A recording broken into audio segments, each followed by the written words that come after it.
Tonight we will look at Buddhist ideas about letting go and learning to trust. Not trusting in something hard to imagine, but trusting in the way life naturally works when we stop trying to control it. Before we begin, feel free to share what time it is and where you're listening from.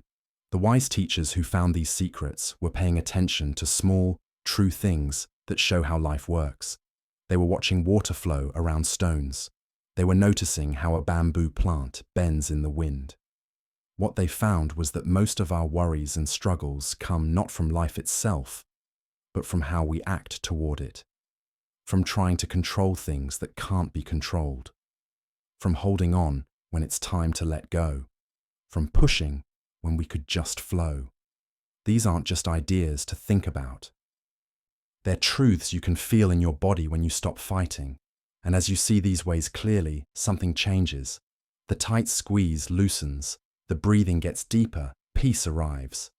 Not because you worked hard to get it, but because you stopped pushing it away. So get comfortable, let your body settle down, close your eyes if that feels right. There's nothing to do but listen. Let's begin our journey together. There's a rule in Zen Buddhism called Wu Wei. In Chinese, it means action without effort. Not no action, but action without forcing, without straining, without that feeling of pushing against something that won't move. Wu Wei is what you see when you watch water move down a hillside. The water doesn't force its way through rocks. It doesn't demand a straight path. It finds the open spots and flows through them. And over time, being gentle and never stopping, that soft water shapes even the hardest stone. This is one of the most important lessons in Zen. There's a way to live your life that doesn't make you super tired, a way to move through hard times that doesn't need you to become hard yourself to fight it. Most of us learn the opposite. We learn that if something isn't working, try harder, push more, force it. And when that doesn't work, we blame ourselves for not being strong enough. But Zen asks a different question. What if the problem isn't that you're not forcing enough? What if the problem is the forcing itself? Think about the last time you tried to force something, a friendship, a plan, your own mind to be different. Remember how that felt in your body. Tightness in your shoulders, clenching in your jaw, tiredness that sleep couldn't fix. That's what forcing costs. It uses up all your energy, and often it doesn't even work. Now think about a time when things just flowed. When you were doing something and it felt easy, even if it was a little hard. You were busy but not straining, present but not worried. That's Wu Wei.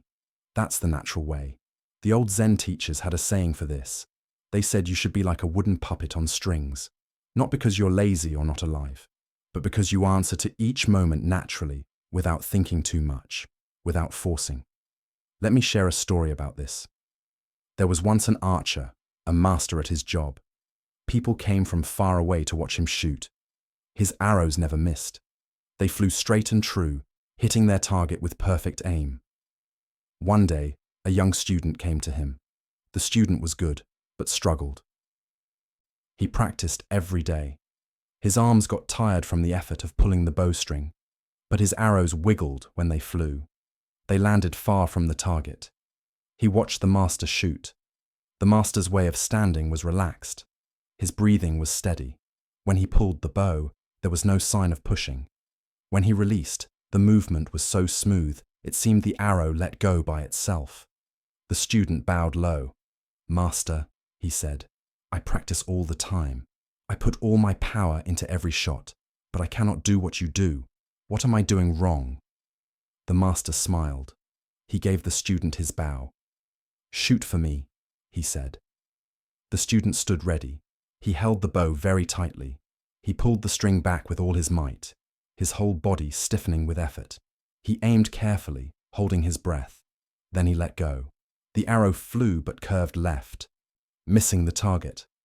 The master nodded. "Again," he said, "but this time, don't try so hard."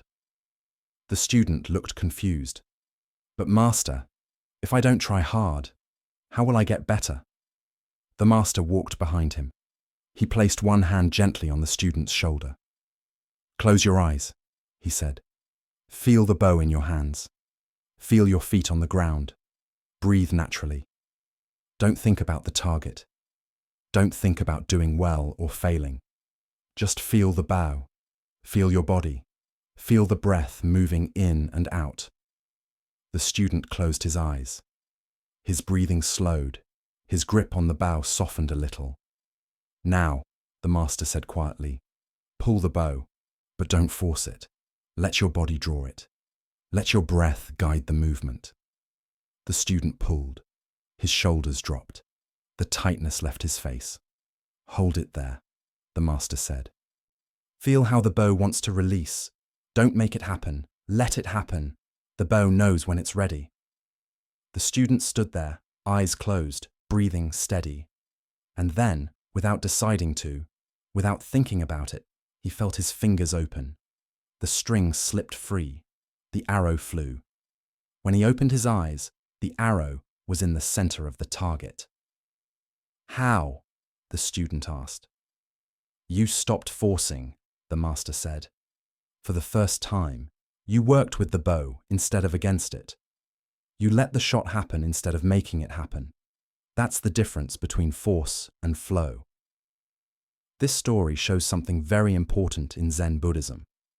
Real skill, being a real master, doesn't come from pushing your way through. It comes from learning to line yourself up with the natural movement of things. The archer wasn't being lazy. He was fully busy, but his work was relaxed, ready to move, natural. He wasn't fighting the bow or the arrow or the target. He was dancing with them. This is what trust looks like in Zen.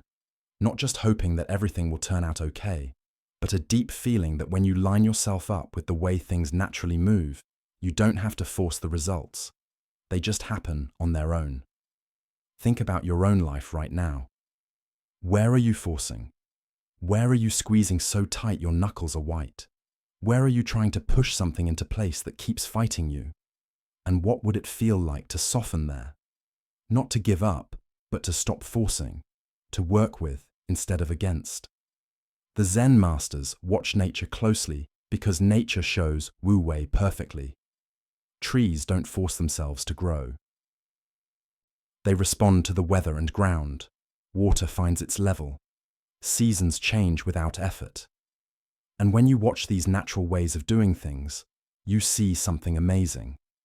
The most powerful things in nature are also the most patient, the gentlest. Water carves out big canyons. Wind shapes mountains, but neither rushes, neither forces. This patience isn't just lazy waiting, it's active trust. Trust that steady pressure used in a way that matches natural laws does things that force never could. Let me tell you another story. This one about bamboo. In a mountain valley, two groups of trees grew side by side. On one side, oak trees with thick main parts and stiff branches. On the other side, bamboo with thin stalks and bendy stems. When summer came, both groups were green and strong. But then, winter arrived. Heavy snow began to fall. It piled up in thick layers on every branch, pushing everything down. The oak trees stood strong.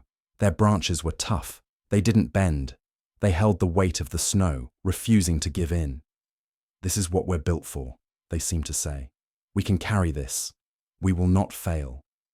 But the bamboo bent. When snow collected on their stems, they bowed down low, almost touching the ground. They looked defeated. They looked weak. The snow fell for days. More and more piled up on the oaks.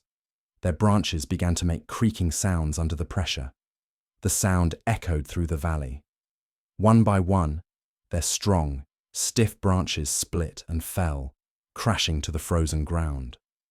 But the bamboo kept bending, and as they bent, the snow slid off their stems. It couldn't pile up. The bamboo would bow low, release the weight, and spring back up, ready for the next snowfall. When spring finally came, the oaks stood damaged. Their broken branches would take years to grow back. Some trees had split completely and would not survive. But the bamboo straightened up, green and whole, as if winter had never come. This is the lesson. Strength without being able to bend is easy to break. It breaks under pressure. But flexibility, the willingness to bend, to give in, to move with what comes, that's what lasts in Zen. This isn't weakness. This is wisdom. The bamboo trusts that bending is not breaking. It trusts that giving in to what is allows it to survive what would destroy something stiff. How many times have you stood stiffly in your life? Refusing to bend because you thought bending meant losing. Holding firm when what was needed was to let go, to release, to trust that you could spring back. The teaching of Wu Wei asks us to notice the difference between effort and force. Effort is busy, ready to move, alive. Force is tight, fighting, at war with what is real. When you're in Wu Wei, even hard things have a feeling of flow. You're working hard, but you're not hurting inside. You're challenged, but not too overwhelmed. You're present with what is, instead of fighting for what should be. And here's what the masters found. When you stop forcing, you often get more done, not less. Because you're not wasting energy fighting reality. You're using that energy to answer smartly to what is actually there. There's an old Zen story about a cook that shows this beautifully. A rich boss hired a new cook for his kitchen. The cook was an old man, thin and quiet. He didn't look impressive. The other kitchen workers wondered why the boss had chosen him. On his first day, the cook was given a large piece of meat to prepare. The other cooks watched to see what he would do. They expected him to struggle. The meat was tough, filled with bones and gristle, but the cook simply smiled. He picked up his knife, an old blade worn smooth from years of use, and he began to cut. His movements were slow, careful, but effortless. The knife seemed to slide through the meat. It found the spaces between bones. It separated soft part from tough part, without any sawing or forcing. The other cooks were amazed. In minutes, the old cook had completely cut the meat apart. Perfect pieces lay arranged on the table.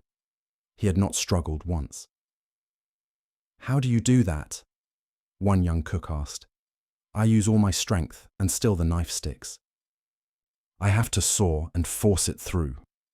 The old cook cleaned his blade carefully. He spoke quietly. "When I was young," he said, "I did the same.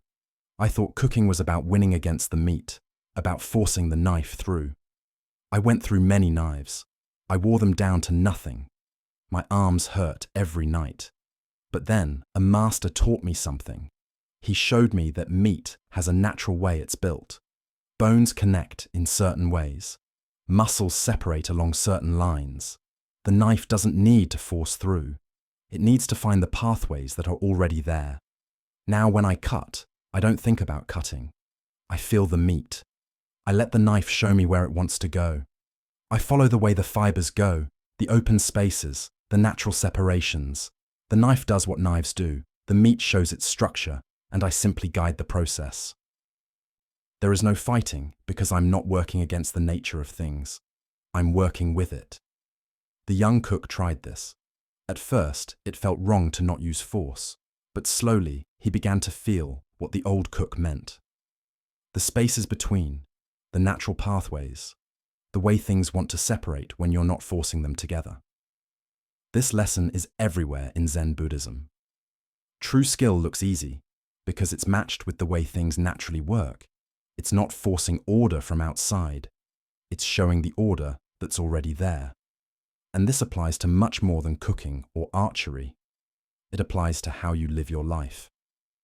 When you're trying to control a situation, you're like the young cook sawing and forcing, wearing yourself down, creating fights where there doesn't need to be any. But when you learn to sense the natural movement of things, when you feel for the pathways that are already there, suddenly everything becomes easier, not because the situation changed, but because how you act toward it changed. You're no longer at war with what is real. You're dancing with it. In Zen, this is what trust means. Not trusting that things will go your way, but trusting that there is a way things naturally move.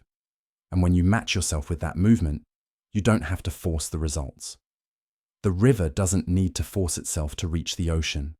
It trusts the way things fall, trusts the shape of the land, and flows toward the lowest point effortlessly, always. You have that same choice. You can force your way forward, making yourself exhausted, fighting every hard thing. Or you can learn to sense the natural flow and move with it. This doesn't mean you don't take action. Wu Wei isn't just sitting there. The archer still shoots, the bamboo still stands, the cook still cuts, but they do it with the smallest amount of force needed. They do it in harmony with the nature of things.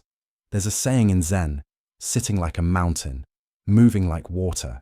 When you're still, be completely still, grounded, solid, unshakable. But when you move like water, ready to change, able to bend, flowing around hard things instead of crashing into them. This is the path of least fighting, but not in a lazy way, in a wise way. Why waste energy fighting when you could use that same energy to flow?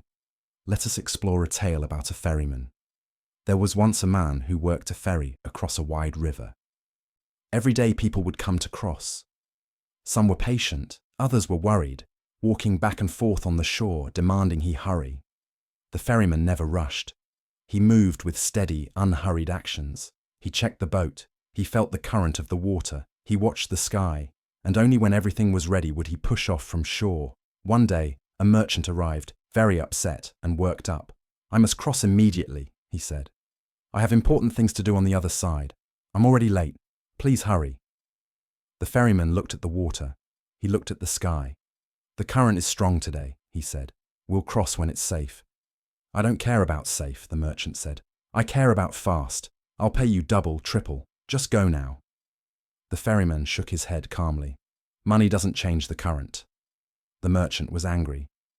But he had no choice. He waited. An hour passed. The ferryman sat peacefully watching the water. Finally, the ferryman stood. "Now," he said simply. They crossed. The ferryman's strokes were even, going back and forth. He didn't fight the current, he used it. When it pushed left, he adjusted right. When it pulled down, he angled across. The boat moved steadily, arriving at the far shore safely. "Why did we wait?" the merchant asked. "We made it across fine." "Because an hour ago, the current would have pushed us a mile downstream," the ferryman said. "We would have had to walk back, or I would have had to fight the water the whole way, using up all my energy and putting us both in danger. By waiting for the right time, the crossing was easy." The merchant was quiet. He had spent that hour worrying, fighting the idea of waiting, being frustrated. The ferryman had spent it in peace, simply watching, waiting for the natural moment to act. "You could teach me to row," the merchant said slowly, "but you can't teach me to wait, can you?" The ferryman smiled. "I can't teach you to wait, but the river can, if you let it." This is another part of Wu Wei. It's not just about how you act, but when. Natural timing is as important as natural movement. Sometimes the wise action is to wait, to watch, to let things get ready before you start. In our modern world, we've forgotten this. We think every moment needs action. Every problem needs a fix right now. Every uncomfortable feeling must be fixed right now. But Zen teaches differently. It teaches that there's a rhythm to things, a natural timing that can't be rushed. Seeds grow when they're ready. Fruit gets ripe when it's ready. Forcing these processes doesn't make them faster. It damages them. And the same is true in your life. Some things need time. Some situations need space to resolve themselves. Some problems disappear on their own when you stop poking at them. The ferryman understood this. He didn't fight the river. He didn't waste energy rowing against the current during the wrong hour. He waited. He watched. And when the moment was right, he acted with minimal effort and maximum success. This is the art of timing in Zen Buddhism. Learning to feel when to start and when to wait. When to speak and when to be silent. When to push forward and when to let things settle. And how do you learn this? The same way you learn Wu Wei, by paying attention. by noticing what happens when you force the timing versus when you respect natural rhythms. Watch a master potter at the wheel. They don't force the clay into shape. They feel when it's ready to rise, when it needs to rest, when it's time to shape the edge. If they rush, the pot collapses. If they wait too long, the clay becomes too dry. There's a window, a natural moment when the clay wants to become a pot. And the master feels for that moment. You have that same ability.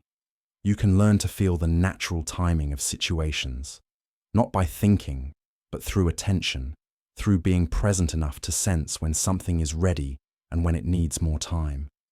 This is trust in action. Trust that you don't have to force every door open. Trust that some doors will open on their own when the time is right. Trust that your job isn't to control timing, but to recognize it. The teaching of Wu Wei invites you to notice where you're forcing right now in your body, in your friendships, in your schoolwork, in your ideas about how life should be. And it invites you to try out a different way. What if you stopped forcing? What if you softened your grip? What if you looked for the natural movement instead of forcing your own way? What if you waited for the right timing instead of demanding results right now? You might be surprised. Often what you couldn't do through force suddenly becomes possible through flow. Not because you got stronger, but because you stopped working against yourself. This is one of the great gifts of Zen Buddhism. It shows you that there's another way, a way that doesn't make you tired. A way that actually works better than forcing ever did. And it all starts with trust. Trust that life has its own smarts. Trust that water finds its way without you having to jump in. Trust that bamboo knows how to bend. Trust that arrows fly straight when you stop gripping so tight. Trust that the river has its own rhythm and the ferryman knows when to cross. This trust isn't something you make up. It's something you discover. You discover it by trying it out, by trying a lighter touch and noticing what happens, by softening and seeing that you don't fall apart, by flowing and finding that you end up where you needed to be, by waiting and watching situations work themselves out in ways you couldn't have planned. The masters weren't asking you to believe them.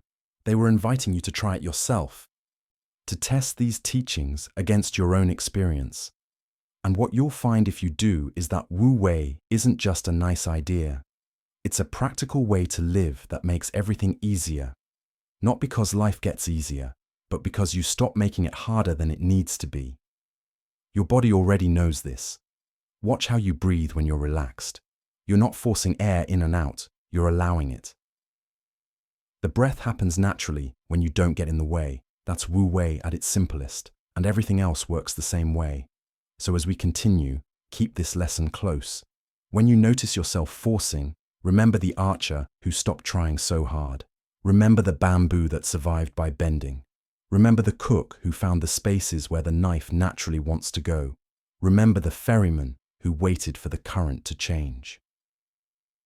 And see if you can bring that same feeling to your own life. A little less force, a little more flow, a little more trust in the natural way things want to unfold, a little more patience with natural timing. This is the beginning of letting go in Zen Buddhism. Not giving up, but giving yourself over. Not to luck or chance, but to the natural smarts that runs through everything. The same smarts that makes flowers bloom and rivers flow and seasons change. It's been there all along. You just have to stop forcing long enough to feel it. Stop pushing long enough to sense the current. Stop gripping long enough to let your hands open and receive what's already trying to come to you. Wu Wei, action without effort, natural trust, the way of water and bamboo and arrows that fly true and ferrymen who know when to cross. This is how Zen invites you to live. Not harder, easier, not with more force, with more flow, not against the current, with it. And when you begin to live this way, even a little bit, something amazing happens. Life doesn't become perfect, but it becomes lighter, more spacious, more possible, because you're finally working with reality instead of against it. And reality, it turns out, is much more helpful than you thought when you stop forcing it to be different than it is. There's something we all do, without realizing it. We hold on, we grip, we carry things long after we need to, not physical things, though sometimes those too, but mostly the invisible heavy feeling. The old talks that play over and over in your mind, the mistakes you made years ago, the ways you wish things had gone differently, the hurt someone caused you, the version of yourself you think you should be by now. All of this you carry, and it's so tiring. In Zen Buddhism, there's a lesson about this. The sadness you feel doesn't come from life itself. It comes from grasping, from holding on to what wants to move, from trying to keep what's already changing, from refusing to let go. The word for this is upadana. It means clinging. And the Buddha was very clear about this. Clinging is what turns natural pain into suffering that lasts a long time. Life brings pain. That's definitely going to happen. Bodies get old, people leave, plans don't work out. But suffering, that deep exhaustion that lives in your bones, that comes from how you act toward the pain, from holding it tight, from playing it over and over, from building a home inside it and refusing to move out. Think about the last fight you had. Maybe it was weeks ago, maybe months, maybe years. But you still carry it, don't you? You still review what was said. You still write better answers in your mind. You still feel that tightness in your chest when you think about it. The fight is over. It's done. It exists only in your memory now, but you're still holding it, still carrying it, and it weighs you down every single day. This is what the Zen masters want you to see. The weight isn't the thing itself. The weight is your refusal to put it down. Let me share a story about this. Two monks were traveling together, walking from one temple to another. They had both promised to live simply. They owned nothing but their clothes. They spoke little. They were careful in all things. As they walked, they came to a river. The water was high from recent rains. It rushed past, muddy and fast. There was no bridge, only a shallow crossing that would require walking through the water. Standing at the river's edge was a woman in fine silk clothes. She looked stressed. She needed to cross, but couldn't do it alone. The current was too strong. The water would ruin her expensive clothes. The first monk saw her right away. Without a word, he walked over to her, picked her up gently, and carried her across the river. The water came up to his knees. His robe got wet, but he set her down safely on the other side. She thanked him with real thanks. He bowed slightly and continued walking with his friend. The second monk said nothing, but his face was tight. His jaw was clenched. His steps became heavy. They walked for an hour in silence, then 2 hours. The sun climbed higher. The road stretched out before them, dusty and quiet. The second monk's upset feeling grew more obvious. His shoulders were stiff. His breathing was shallow. He kept looking quickly at his friend, then looking away. Finally, he couldn't hold it in anymore. "How could you do that?" he burst out. "You know our promises. We're not supposed to touch women. We're supposed to stay away, to avoid getting attached, to focus on our practice. You picked her up. You carried her. You broke your vows right in front of me." The first monk stopped walking. He turned to look at his friend. His face was calm. His eyes were gentle. "Brother," he said quietly, "I put her down at the river 3 hours ago. Why are you still carrying her?" The second monk stood there, the words hitting him like stones. He realized what he'd been doing. For 3 hours, he'd been carrying that woman in his mind, playing the moment over, building a case against his friend, making himself super angry. The first monk had helped someone who needed help. Then he let it go. He moved on. He was present with the road, with the sky, with each step. But the second monk had been carrying her ever since, not in his arms, but in his thoughts. And that weight was so much heavier than any physical heavy thing. This story goes right to the main idea of what Zen Buddhism teaches about letting go. The first monk dealt with reality as it showed up. A person needed help. He helped. And then he released it completely. No big story about what it meant. No attachment to having done a good thing. No clinging to the action or how right it was. The second monk never touched the woman. But he was completely caught up with her. He carried her in his judging, in his stiff ideas about rules, in his mental story about breaking rules and being pure. Which monk was more free? Which one was actually living his promise of non-attachment? How many things are you still carrying that happened hours or days or years ago?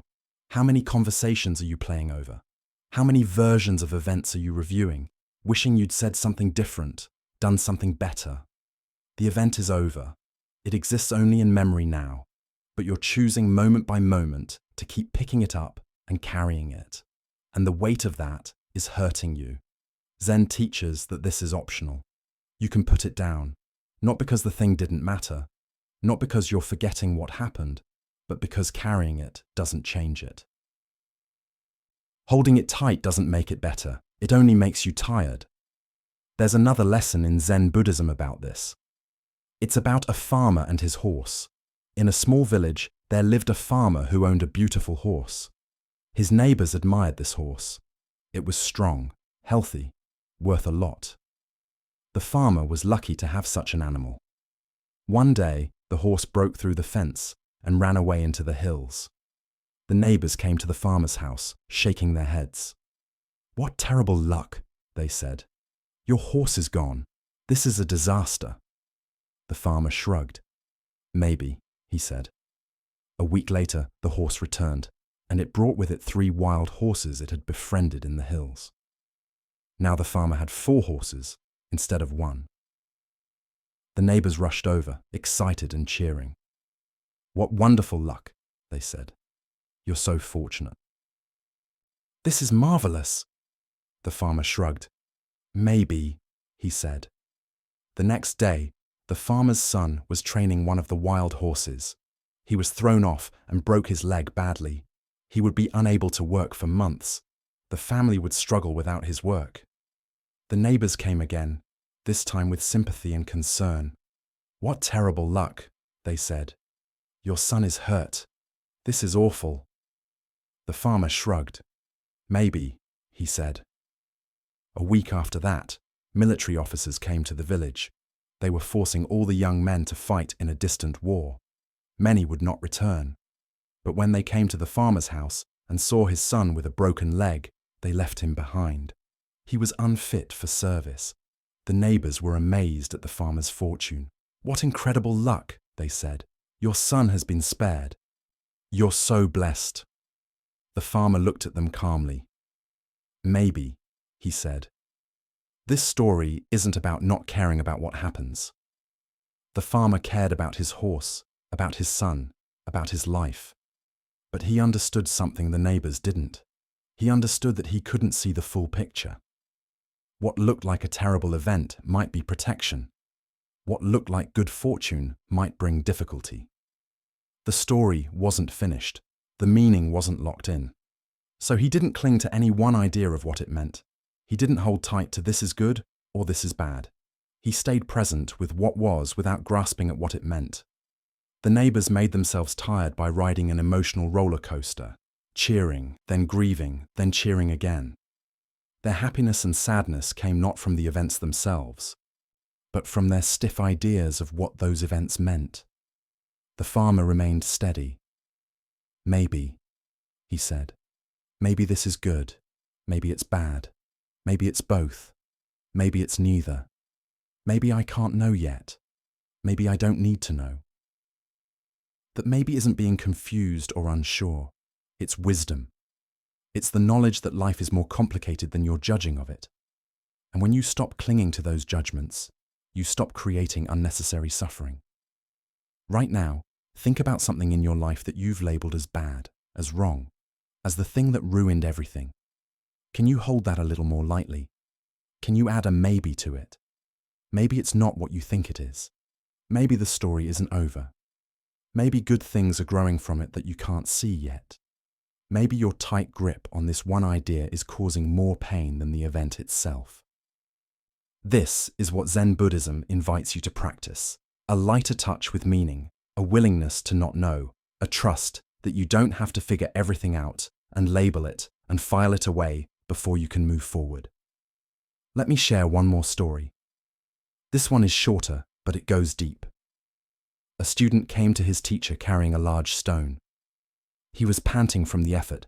Sweat dripped down his face. "Teacher," he said, "I'm trying to let go of my attachments, but they're so heavy. How long must I carry this burden?"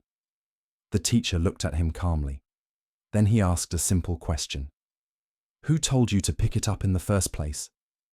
The student stood there stunned. The stone suddenly felt impossibly heavy in his arms.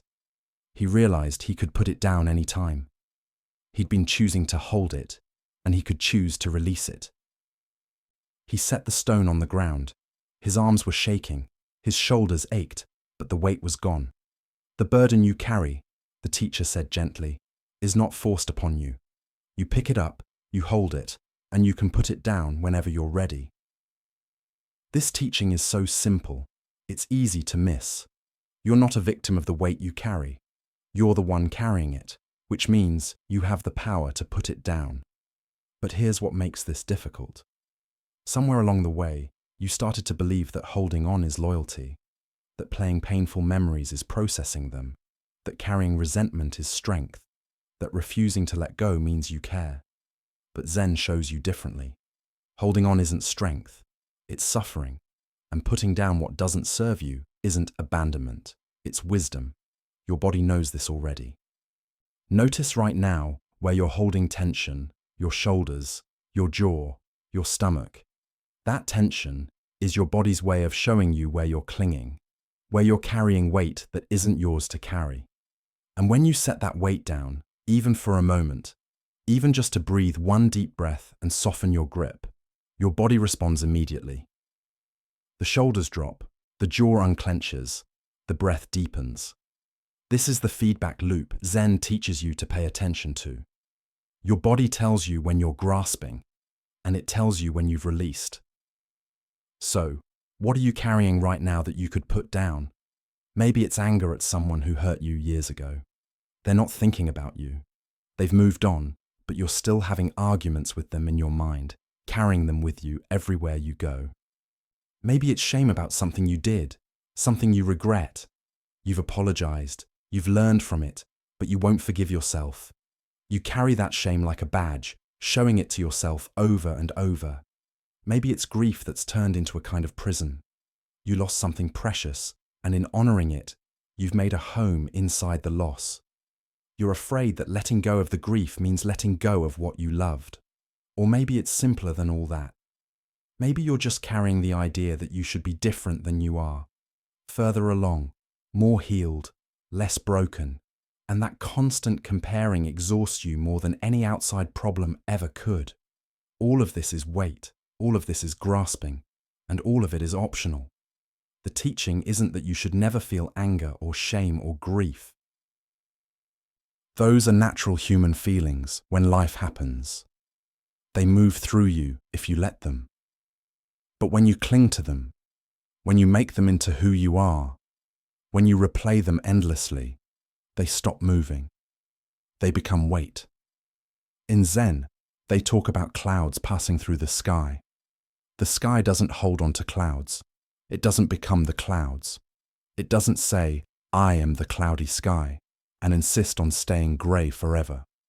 Clouds come, clouds go. The sky remains open, spacious, allowing. You are the sky. Your experiences are the clouds. They pass through. They're real while they're here, but they're not you.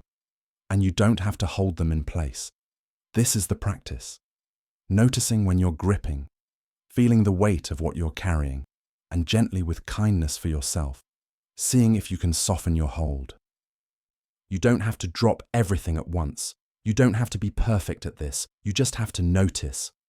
Oh, I'm playing that conversation again. Oh, I'm carrying that old hurt.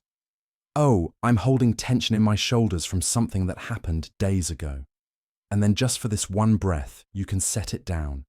Feel what it's like to not carry it for a moment. Notice how your body responds. Notice the space that opens up. You'll probably pick it back up again. The mind has habits. It returns to things it knows. That's okay. That's normal. The practice isn't to never pick things up.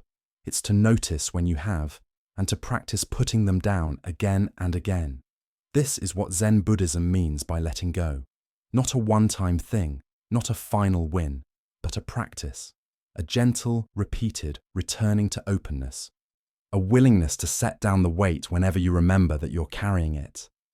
There's a difference between remembering something and carrying it, between honoring what happened and trapping yourself in it, between learning from the past and living there.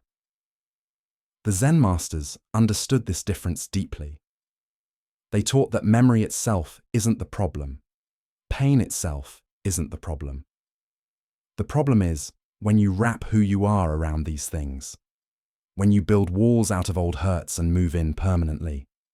Let me tell you about a master and his student who looked at this very thing.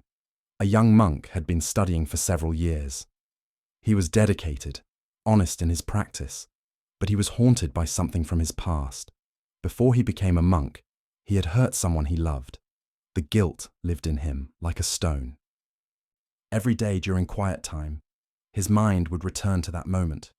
He would see the person's face, hear the words, feel the shame wash over him fresh as if it had just happened.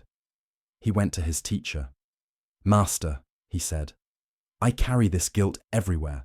I've apologized. The person forgave me, but I can't forgive myself. How do I let it go?"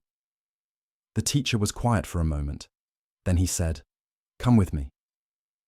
They walked to a small pond behind the temple. The water was still, showing the sky perfectly. The teacher picked up a stone from the path.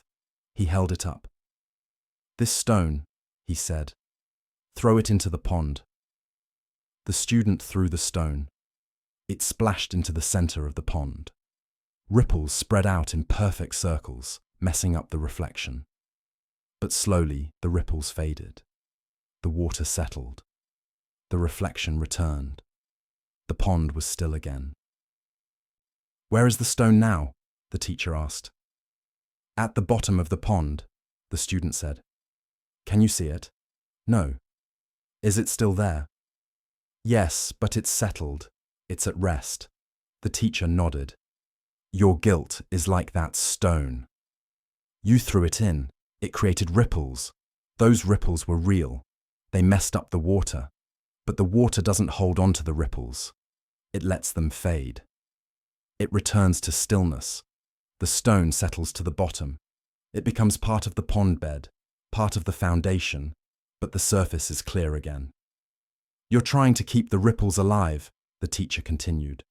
"You're disturbing the water over and over, remembering the splash, recreating the disturbance. But the event is done. The stone has settled. Your job now is to let the water be still." The student stood there watching the pond. The surface was perfectly calm now. You couldn't tell a stone had been thrown, but the stone was still there at the bottom, part of the pond's deepness. "The past doesn't disappear," the teacher said. "It becomes part of your depth, but it doesn't have to disturb your surface. You can learn from it, grow from it, let it shape who you are, but you don't have to carry it in your hands every moment of every day." This teaching goes deeper than just forgetting. Zen Buddhism doesn't ask you to pretend the past didn't happen. It asks you to include it without being destroyed by it. The stone in the pond is still there. The young monk's action still happened. But there's a difference between the stone resting at the bottom and constantly throwing it in again. Between letting the water settle and deliberately creating ripples day after day. When you play painful memories over and over, you're throwing the stone in again. When you practice old arguments, you're creating new ripples from an old event. When you refuse to let guilt rest, you're disturbing water that wants to be still. And this exhausts you, not the original event, but the constant redoing of it. Think about water again. This is what Zen Buddhism does. It keeps bringing you back to nature, to simple, observable truths about how things work. Water doesn't hold on to anything. It receives everything. A leaf falls in. The water holds it for a moment, then lets it float away or sink. Rain falls in. The water accepts it, includes it, and continues being water. You can be like that. You can receive what happens, let it move through you or settle in you, and then return to clarity. The surface can be still, even though the depths contain everything you've experienced. But most of us do the opposite. We block ourselves up. We hold everything in. We create still pools where things can't move, can't settle, can't mix in. And then we wonder why we feel so heavy, so stuck. The teaching here is about flow again. Not the flow of wu-wei from earlier, but the flow of allowing experiences to move through you rather than building walls to hold them in place. When you grip an experience tightly, trying to keep it exactly as it is, you're stopping the natural flow, and anything that stops flowing starts to rot. Pain that flows through you is sharp but temporary. Pain that you dam up becomes suffering that never ends. This is why the Zen masters always point you back to now. Not because the past doesn't exist, but because now is the only moment you can actually choose how you act toward the past. Right now, in this moment, you're either carrying or not carrying, gripping or releasing, creating ripples or allowing stillness. And you get to choose, not once, but moment by moment. Let me share something else about this weight we carry. Sometimes, we don't even realize we're carrying it. It's become so normal, it feels like part of who we are. There's a story about this too. A traveler was walking along a road, bent under the weight of a large pack on his back. A farmer working in a nearby field watched him struggle by. The traveler's steps were slow and difficult. He was clearly very tired. The next day, the farmer saw the same traveler coming back the other way, still bent, still struggling under the same large pack. The farmer called out to him, "Friend, you seem to be carrying something heavy. What's in your pack?" The traveler stopped, breathing hard. He looked confused. "Pack," he said. "What pack?" "The one on your back," the farmer said, pointing. The traveler reached back and felt the pack. His eyes widened. He'd been carrying it for so long, he'd forgotten it was there. It had just become part of how he moved through the world. He took it off and opened it. Inside was stones. Just stones. No food, no supplies, no tools. Just heavy stones he'd been carrying without even knowing why. "Why would I carry this?" he asked, more to himself than to the farmer. "I don't know," the farmer said gently. "But now that you know it's there, you can put it down." This is what awareness does in Zen Buddhism. It shows you what you're carrying. Not to make you feel bad, not to blame you, but to give you the choice to put it down. You might be carrying ideas about yourself that aren't true, stories about what you deserve, judgments from other people that you took inside years ago, expectations that were never yours to begin with, old identities that no longer fit, pain that's long since healed, but you keep checking the wound to see if it still hurts. And you carry all of this without knowing it. It's just become your normal. You don't remember a time without it. You've forgotten it's there. But when you start to practice Zen, when you start to pay attention, you begin to notice, "Oh, I'm doing it again. I'm carrying something." And you can ask yourself, like the traveler with his pack, "Why am I carrying this? What purpose does it serve? Can I put it down?" Often you'll find there's no good reason. You're just carrying it because you always have, because you forgot it was there, because it became familiar. And sometimes the relief of putting it down is so immediate, you wonder how you carried it for so long. Like taking off a heavy backpack after a long hike. Your body straightens. Your breath deepens. You realize how much energy you were using just to hold that weight. This is the gift of awareness in Zen. It doesn't necessarily make you stronger so you can carry more. It shows you what you're carrying so you can choose to put it down. The monks at the river, the farmer and his horse, the student and his stone, the stone in the pond, the traveler with his pack of rocks. These aren't just stories, they're mirrors. They're showing you what you do. and they're showing you that there's another way. You can deal with life fully like the first monk helping the woman across the river and then release it. You can hold your ideas lightly like the farmer saying, maybe. You can put down the burden you've been carrying like the student with his stone. You can let the water settle like the guilt that becomes deepness instead of disturbance.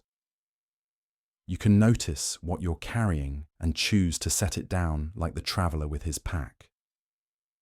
This is the gift of Zen Buddhism. It shows you that the weight you're carrying isn't fixed. It's not permanent. It's not certain. You picked it up.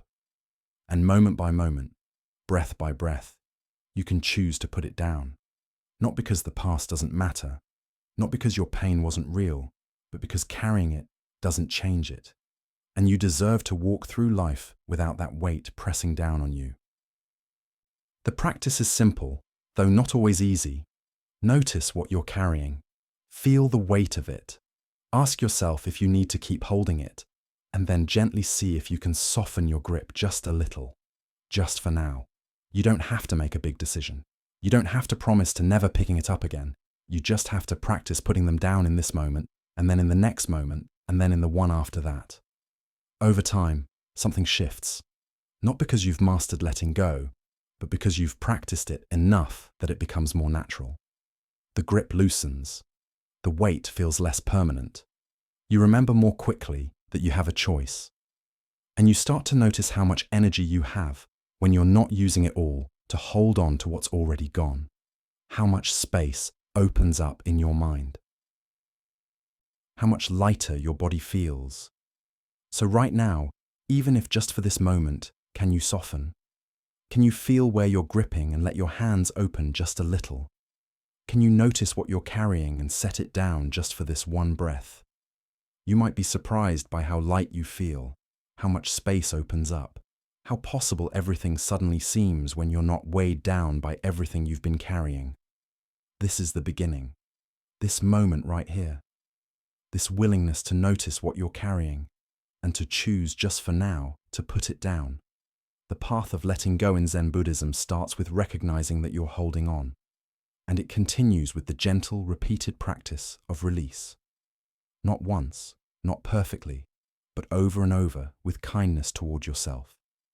Learning that you don't have to carry everything. You never did. And the beautiful thing is, you can start right now. This breath, this moment, this small softening of the grip, this tiny willingness to set something down. That's all it takes. Just this. Just now. Just a gentle letting go of what you've been holding so tight. The weight wasn't yours to carry, and the freedom to put it down has always been yours to claim. There's a kind of peace that comes from 3 simple words. I don't know. Not the upset kind of not knowing where you feel like you should know and you're failing because you don't. But the honest, open kind of not knowing. The kind that doesn't need to have all the answers right now. The kind that can rest in not being sure without panicking. This is one of the most different teachings in Zen Buddhism. In a world that demands certainty, that measures how smart you are by how much you know, that treats not knowing as weakness, Zen says something different. Zen says not knowing is wisdom. There's a name for this. It's called Shoshin. In Japanese, it means beginner's mind. It's the ability to meet each moment fresh, open, curious, without the heavy feeling of what you think you already know. A beginner's mind doesn't pretend to be clueless. It's not false politeness. It's a realization that every moment is actually new. That your fixed ideas about how things are can blind you to how things actually are right now. The Zen masters notice something. The more sure you are that you understand something, the less able you are to see it clearly. Your understanding becomes like a filter that changes everything. You see what you expect to see. You miss what doesn't fit your existing knowledge. But when you approach something with genuine not knowing, with real openness, you can see it as it is. Fresh, unfiltered, true. Think about the last time you were completely sure about something, so certain you knew exactly how it was. what it meant, what would happen, and then reality surprised you, showed you something you hadn't seen, revealed a different way to look at it you hadn't thought about. That surprise is life telling you that your knowing was incomplete, not wrong exactly, just not the whole picture, and your certainty had closed you off from seeing more. This is what Zen Buddhism invites you to question, not your knowledge itself, but your clinging to it, your need to be certain, your grip on being right. Let me tell you a story about this. There was a university professor, a very smart man who had studied deep thinking for decades. He had written books. He had taught hundreds of students. He was known throughout the country for his cleverness and learning. One day he heard about a Zen master who lived in a remote temple. The professor was interested. He wanted to understand this Zen Buddhism that people spoke about with such deep respect. So he traveled to the temple and asked to meet with the master. The master received him kindly. They sat together in a simple room, a low table between them, afternoon light coming through paper screens. The master prepared tea. His movements were slow, careful, peaceful. He heated the water. He measured the tea leaves. He warmed the pot. Every gesture was complete in itself. The professor, meanwhile, began to talk.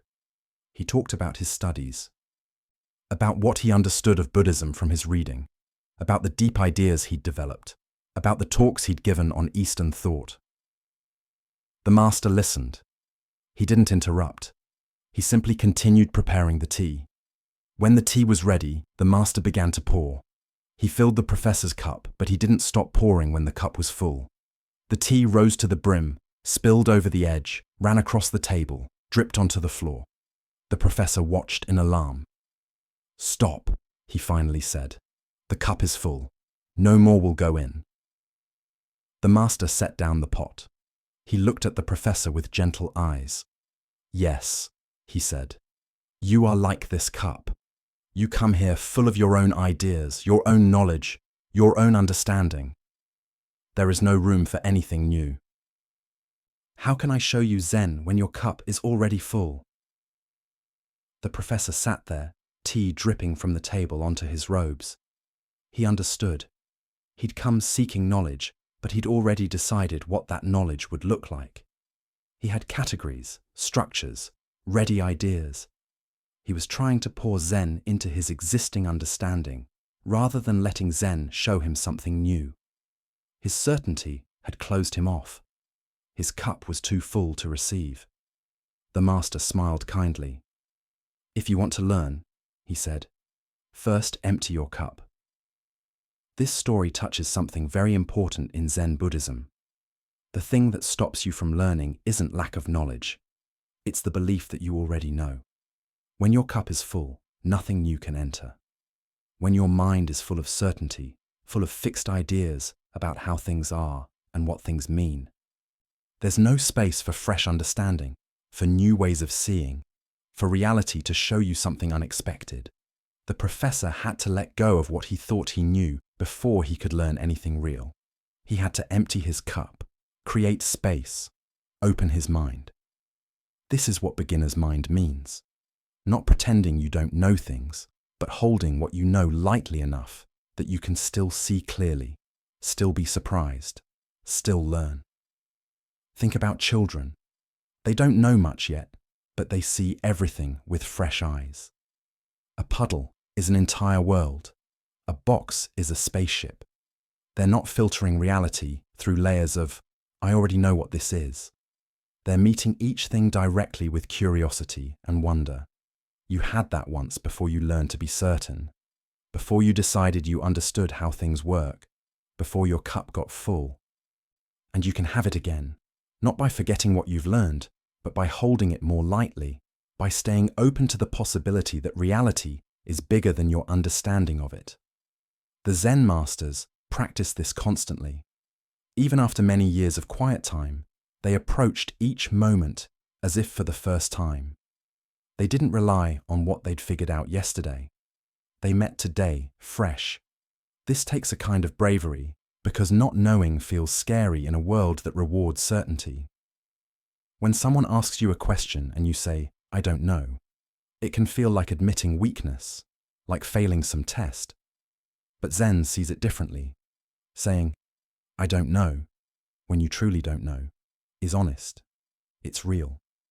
It's the beginning of true understanding, rather than the show of false certainty. And here's what's interesting. The worry you feel about not knowing isn't caused by the not knowing itself. It's caused by your belief that you should know, that you must know, that not knowing is dangerous or shameful. But what if it's not? What if not knowing is just the honest state you're in before understanding arises? What if it's okay to rest there without panic? Let me share another story. This one goes even deeper into this teaching. In a village not far from a temple, there lived a Zen master named Hakuin. He was respected throughout the area. People came from far away to study with him. His reputation for wisdom was well known. In the same village lived a young woman from a rich family. She became pregnant. When her parents demanded to know who the father was, she was terrified of their anger. In her fear, she named Hakuin. The parents were furious. They stormed to the master's home with anger and accusations. Their daughter was pregnant and she claimed Hakuin was responsible. What did he have to say about this scandal? Hakuin listened to their accusations. He was calm. His face showed no distress. When they finished, he said simply, "Is that so?" That was all. Is that so? The parents took this as saying he was guilty. They spread the news throughout the village. The master's reputation was destroyed overnight. Students left. People who had looked up to him now whispered about him with disrespect. His honor was in ruins. When the baby was born, the parents brought the infant to Hakuin. "This is your child," they said coldly. "Your responsibility." Hakuin took the baby without protest. He held the small bundle gently. "Is that so?" he said. He began caring for the infant. He begged milk from neighbors, even those who turned away from him in disgust. He changed the baby's wraps. He walked the temple grounds late at night when the child cried, singing soft songs. He asked nothing from anyone. He made no defense of himself. He simply cared for the baby as if it were the most natural thing in the world. A year passed. The young woman's guilt grew too much to bear. She could no longer live with the lie. She confessed to her parents. The real father was a young man from a nearby village. She had named Hakuin out of fear, knowing her parents would believe anything bad about a monk. The parents were horrified by what they'd done. They rushed to Hakuin's home. They bowed low.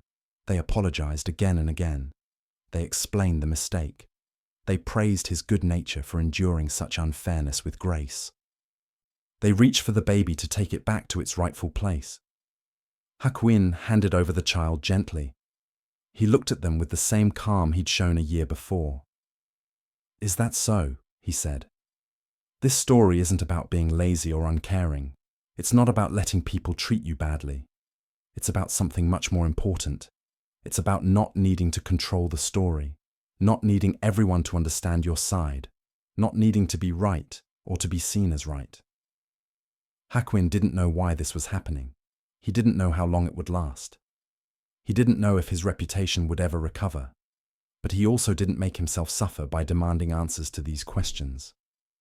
Most of us in Hakuin's position would have spent that entire year in pain, demanding fairness, insisting on our innocence, furious at the unfairness, obsessed with being proven right, tormented by not knowing how long this would last or if it would ever be fixed.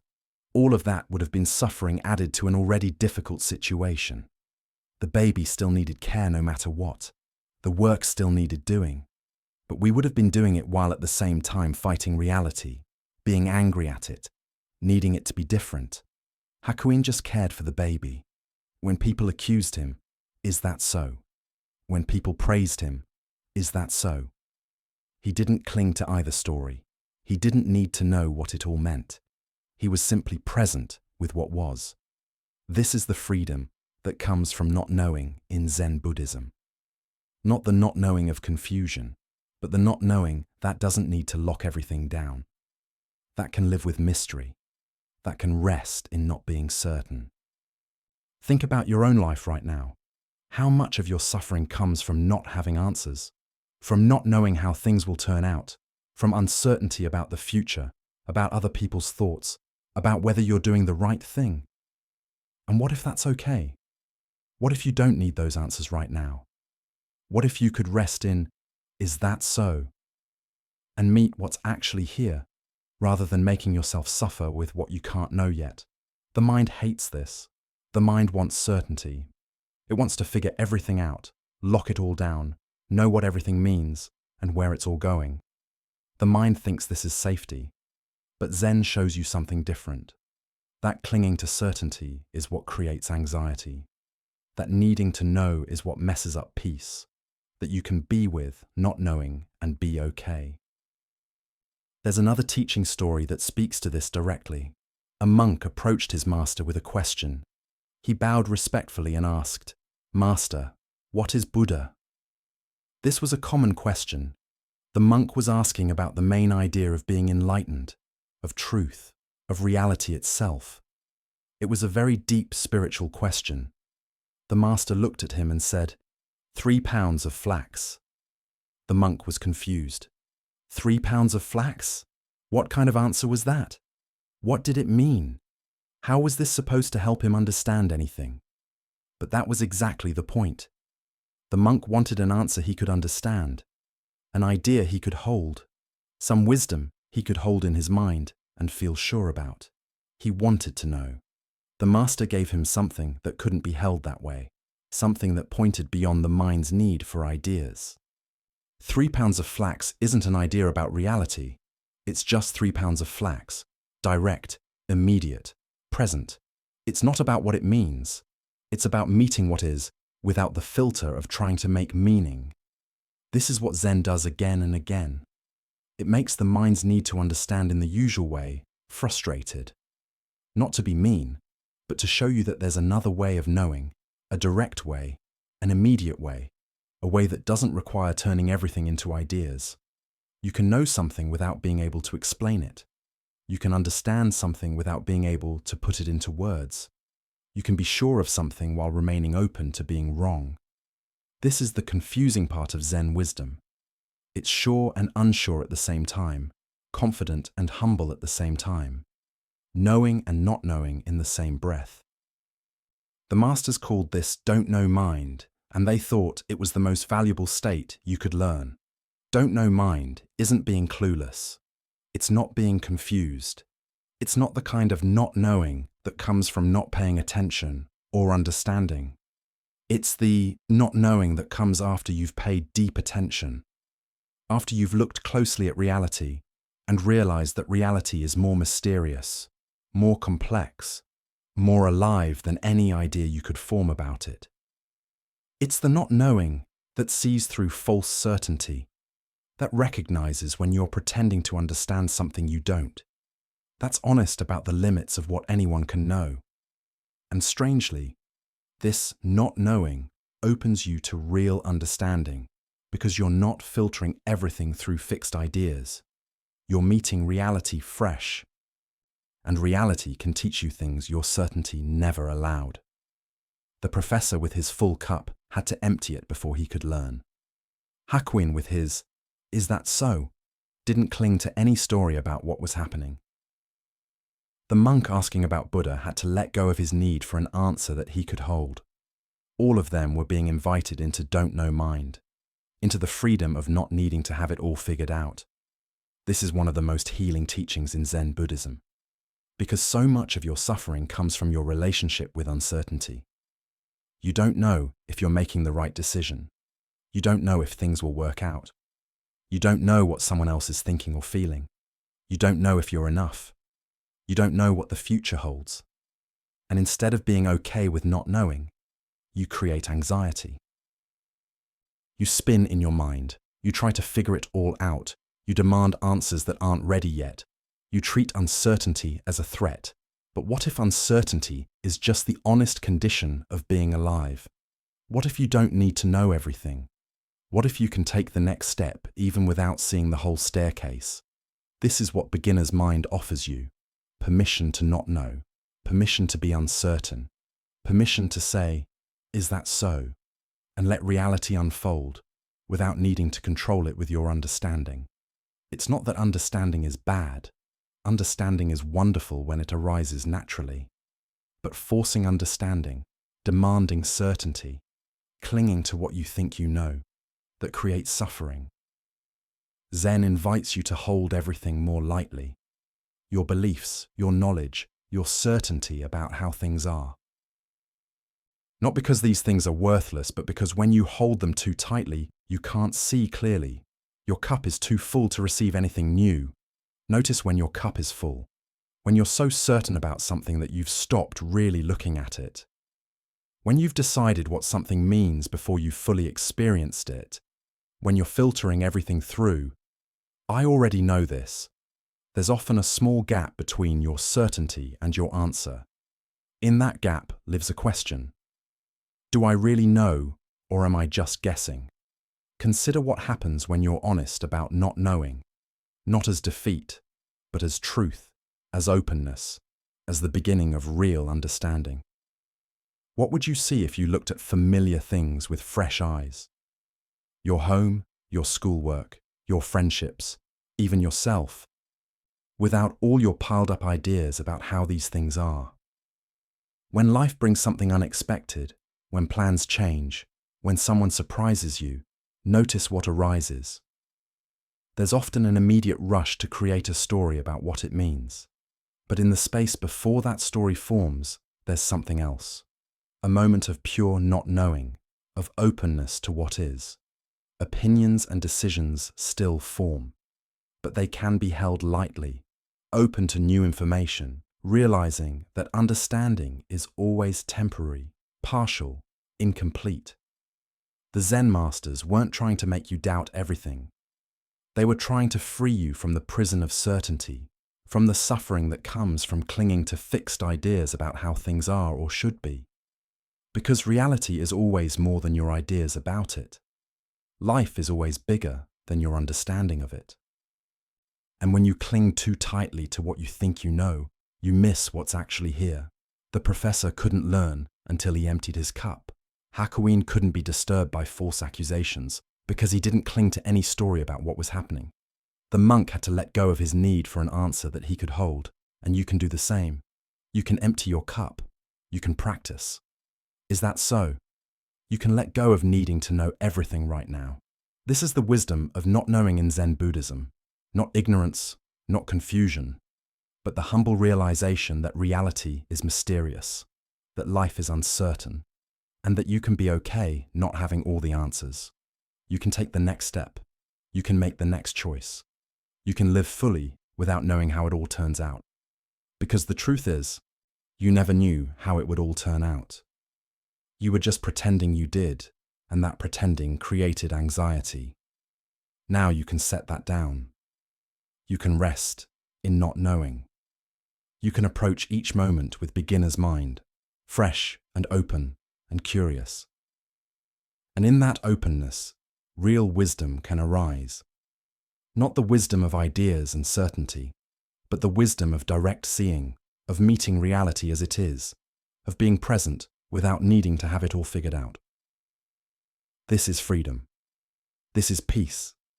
This is the gift of don't know mind. Is that so? The master asks. And in those 3 words is an invitation to stop clinging, to stop demanding certainty, to rest in the mystery of not knowing, and to discover that you're okay there, that you've always been okay, that you don't need all the answers to take the next breath, to take the next step, to be fully alive in this moment, just this, just now, just not knowing and being okay with it. This is where peace lives. Everything has its season, its time of arrival, its time of purpose, its time of completion, and its time of departure. This is one of the most important truths in Zen Buddhism. Nothing stays. Nothing remains in the same form forever. Everything that is created will eventually change, transform, and pass away. The word for this in Buddhist teaching is anicca, impermanence. And it's not a sad lesson, though it might sound that way at first. It's actually a lesson about freedom, because when you truly understand that nothing lasts, you stop trying to make things permanent. You stop making yourself tired, trying to freeze moments in time. You stop clinging to what wants to move. And in that release, you discover a kind of peace that was impossible when you were gripping so tight. Think about autumn. The leaves change color. They fall from the trees. The branches become bare. Is this a tragedy? Is the tree sad about each leaf that drops? No. The tree releases the leaves because that's what trees do. That's how they survive winter. That's how they make space for new growth in spring. The falling isn't failure. It's part of the cycle. It's necessary. It's natural. And you're like that too. You have seasons. Things come into your life, do their job, finish, and then leave. Relationships, jobs, homes, versions of yourself. They're not meant to last forever. They're meant to be present for their season and then move on. But we fight this. We want everything good to stay forever. We want to hold on to moments that are already passing. We want people to remain exactly as they are. We want circumstances to never change. And this wanting creates suffering. Not the changes themselves, but our refusal to accept that change is how life works. Let me tell you a story about a Zen master and his most precious possession. There was a teacher who lived very simply. He owned almost nothing, just his robes, his bowl, and one other thing, a teacup. This wasn't an ordinary teacup. It was old, made by a famous craftsman centuries ago. It was beautiful, simple in design, but perfect in its size. The glaze caught the light in subtle ways.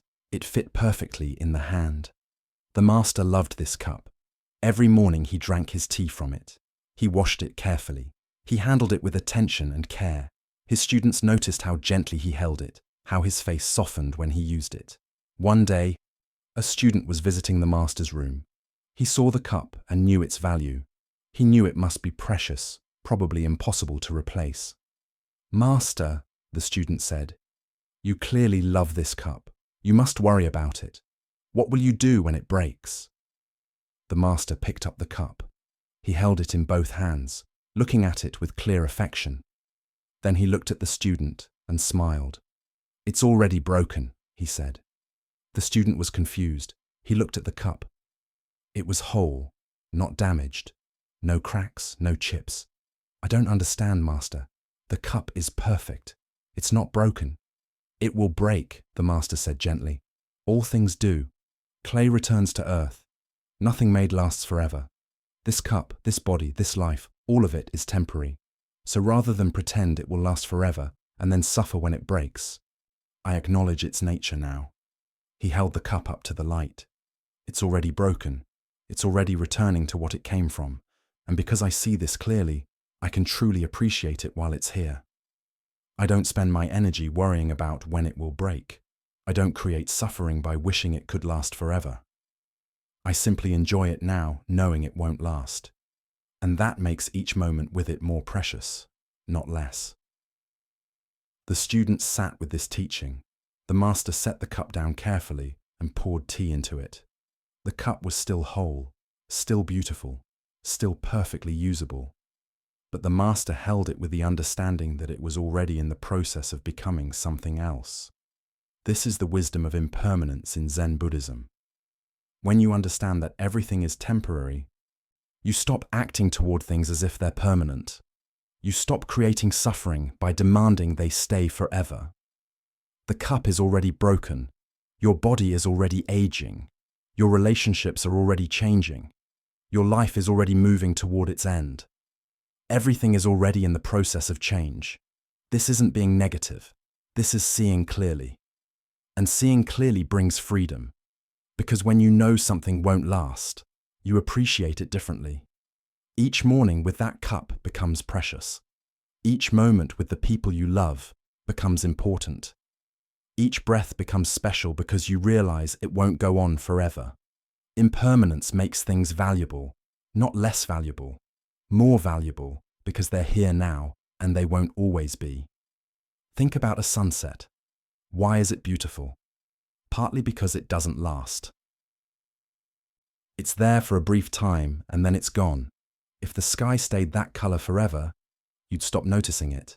The temporary nature is part of what makes it precious. Your life is like that. Everything in it is like that, here for a season. Precious because it's temporary. Meaningful because it won't last. And when you understand this, really understand it, something changes in how you hold things. You hold them more gently, more appreciatively, with open hands instead of clenched fists. The master with his teacup wasn't being careless. He still handled it carefully. He still appreciated its beauty. But he wasn't tormented by the future moment when it would break. He was free to enjoy it now. This is what Zen Buddhism teaches about letting go. It's not about not caring. It's not about becoming cold or uncaring. It's about loving things fully while realizing their temporary nature. It's about holding with open hands. There's a natural rhythm to everything. Things appear, they exist for a time, they do their job, and then they complete. They move on. They make space for what comes next. Watch the seasons change. Spring doesn't cling to its flowers. Summer doesn't try to stop autumn. Autumn doesn't fight winter. Each season finishes and gives way to the next. And this is what allows life to continue. If spring tried to hold on to every flower, if trees refused to let their leaves fall, everything would become stuck, still, unable to make itself new. You need this too. You need things to complete. You need old forms to fall away so new ones can appear. You need endings to make space for beginnings. But so often we think of endings as failure, as rejection, as something going wrong. We think if we were good enough, smart enough, loved enough, things wouldn't end, things would stay. But that's not how life works. Even the most beautiful things end, not because they failed, but because their season completed. Let me tell you another story. This one takes place in autumn. A young monk was walking through the temple garden with his teacher. It was late in the season. The trees were losing their leaves. The ground was covered in gold and red and brown. The young monk looked sad. "It's dying," he said, gesturing to the trees. "Everything is dying. It makes me feel empty." The teacher stopped walking. He picked up a leaf that had just fallen. It was still bright red, still beautiful. He held it up. "Is this dying?" he asked. "Yes," the monk said. "It fell from the tree. It will rot. It will return to earth. It's dying." "And is that sad?" The young monk thought about this. "I suppose it is. The leaf was alive on the tree, green in spring. Now it's dead." The teacher smiled. "The leaf isn't dying. It's completing." It did what leaves do. It grew in spring. It helped the tree all summer, making food from sunlight. It changed color in autumn, showing beauty before letting go. And now it falls. It returns to the earth where it will feed the soil. Next spring, that soil will nourish new leaves. The leaf isn't dying. It's participating in life, doing what leaves do. He let the leaf fall from his hand. It drifted down to join the others on the ground. If the leaf tried to hold on, the teacher continued. If it refused to fall, it would become dry and brittle on the branch. It would block light from new growth. It would prevent the tree from resting in winter. The letting go isn't death. It's part of life. It's necessary. It's what allows renewal. The monk watched the leaves falling, but now he saw them differently. They weren't dying. They were completing their purpose. They were participating in something larger than their individual existence. They were making space for what comes next. Everything has its season, the teacher said. People, relationships, jobs, versions of yourself, they come, they do their job, they complete. And if you hold them lightly, if you let them complete when their season is done, you're not losing them. You're honoring the natural rhythm of life. You're making space for renewal. The young monk stood there as more leaves fell around them. The garden wasn't dying. It was resting, preparing, composting the old to feed the new. This teaching goes deep when you allow it, because you've probably been taught the opposite. You've been taught that endings are failures, that if something ends, someone must be at fault, that letting go means you didn't care enough. But Zen shows you differently. Endings aren't failures, they're completions. And letting go isn't abandonment. It's wisdom. It's recognizing when something has done its job and releasing it with thanks rather than clinging to it with panic. Think about the relationships in your life that have ended. Maybe some of them were painful. Maybe you felt rejected or hurt. But can you see, looking back, that maybe they had completed, that what you were learning from each other had been learned?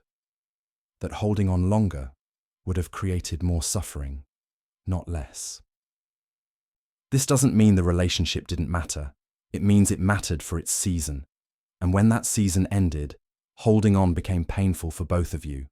Or think about versions of yourself that you're still clinging to. Who you were 5 years ago, 10 years ago, the person you were before something changed you. You might be sad about that version of yourself, wishing you could go back, trying to hold on to who you were. But that version of you completed its season. It did its job. It brought you to where you are now. And if you keep trying to be that person, you're like a leaf refusing to fall. You're preventing your own renewal. You're blocking the light from new growth. Everything that enters your life comes for a reason, to teach you something, to help you grow in some way, to be part of your journey for a time. And when that purpose is complete, the form changes. The relationship ends. The job ends. The version of you ends not because it failed, because it succeeded. It did what it came to do. Let me share one more story. This one is about a student who learned this lesson in an unexpected way. There was a monk who had a profound experience during quiet time. He saw clearly for just a moment the nature of reality.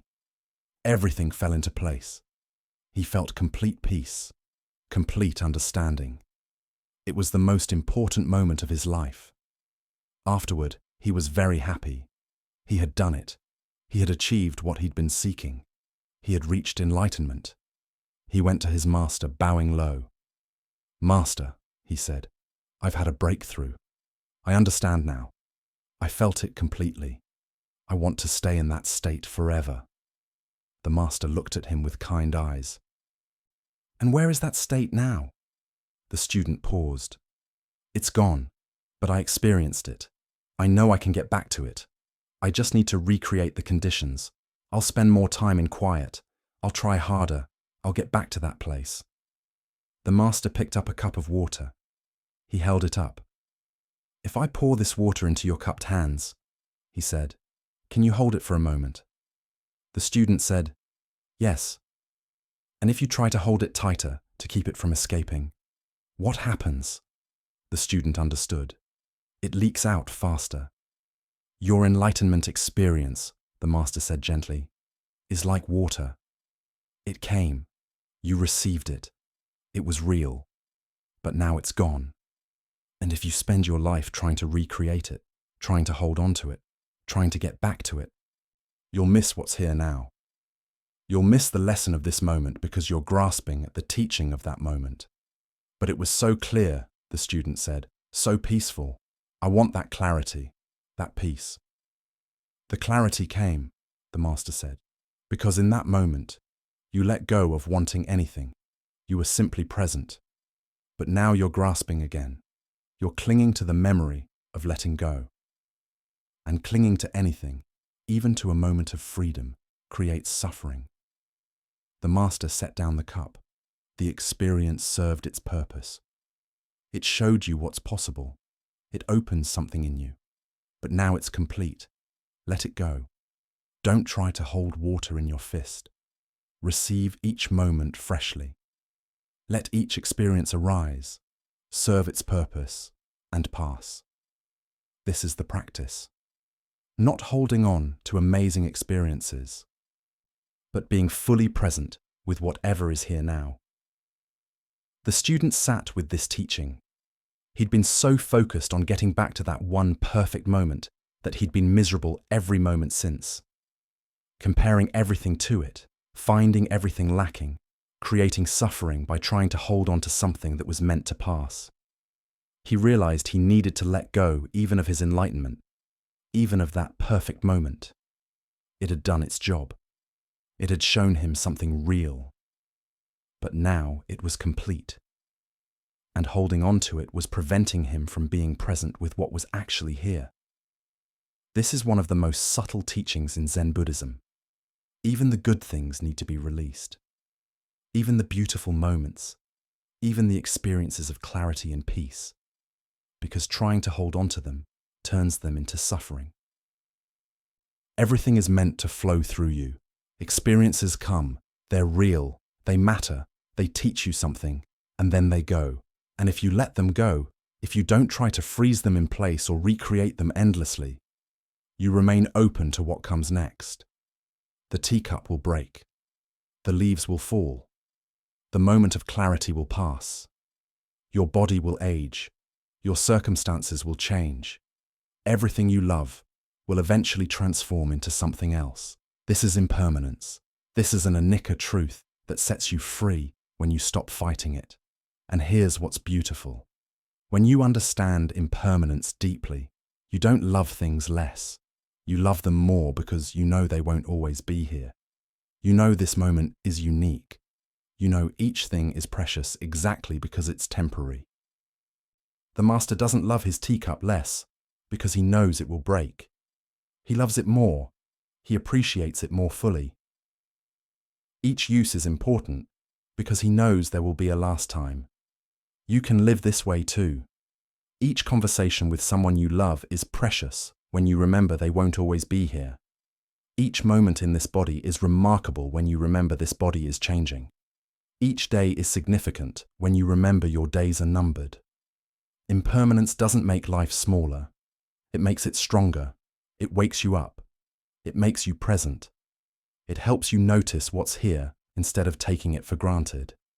And when it's time for something to end, when a season completes, you can let it go with grace instead of panic, with thanks for what it was instead of bitterness that it's over, with open hands instead of clenched fists. The cup is already broken. The leaves will fall. The moment will pass. This is not tragedy. This is the way things work. This is life in its natural rhythm. And when you line yourself up with this rhythm instead of fighting it, when you let things come and go in their own time, when you hold everything lightly enough to release it when its season ends, you discover something profound. You discover that letting go doesn't mean you lose things. It means you free them to be what they are, temporary, precious, complete in themselves, not needing to last forever to be meaningful. This is the art of release in Zen Buddhism, not forcing yourself to stop caring but understanding things so clearly that the grip naturally loosens. Seeing impermanence so directly that holding on no longer makes sense. The master with his teacup. The falling leaves in autumn. The student learning to release even enlightenment. These stories are showing you the same truth. Everything completes. Everything moves on. And when you stop fighting this, when you stop trying to make permanent what is by nature temporary, you find a peace that was impossible when you were grasping. Notice where you're holding on right now. What are you trying to make permanent? What ending are you refusing to accept? What are you gripping so tight because you're afraid of loss? And consider what might happen if you soften that grip just a little, if you held that person, that situation, that version of yourself with open hands instead of a closed fist. If you appreciated it as it is right now without demanding it, stay forever. The cup is already broken, but it's here now. It's beautiful now. It serves its purpose now, and that's enough. That's always been enough. This is what Zen Buddhism teaches about letting go. Not that you shouldn't love things, but that you can love them completely while knowing they won't last. You can hold them close while holding them lightly. You can appreciate their presence while accepting their eventual absence. This is freedom. This is wisdom. This is the art of release, and it's available to you right now in this moment with this breath. By softening your grip just a little, by realizing that what you're holding is already in the process of changing. already on its journey from one form to another. You don't have to let go of everything at once. You just have to see impermanence clearly. And when you do, the letting go happens naturally, not as loss, but as participation in the natural flow of life. The seasons change, the leaves fall, the cup will eventually break. And you understanding this can love it all more deeply, can be present with it more fully, can let it go more gracefully when the time comes. This is the teaching.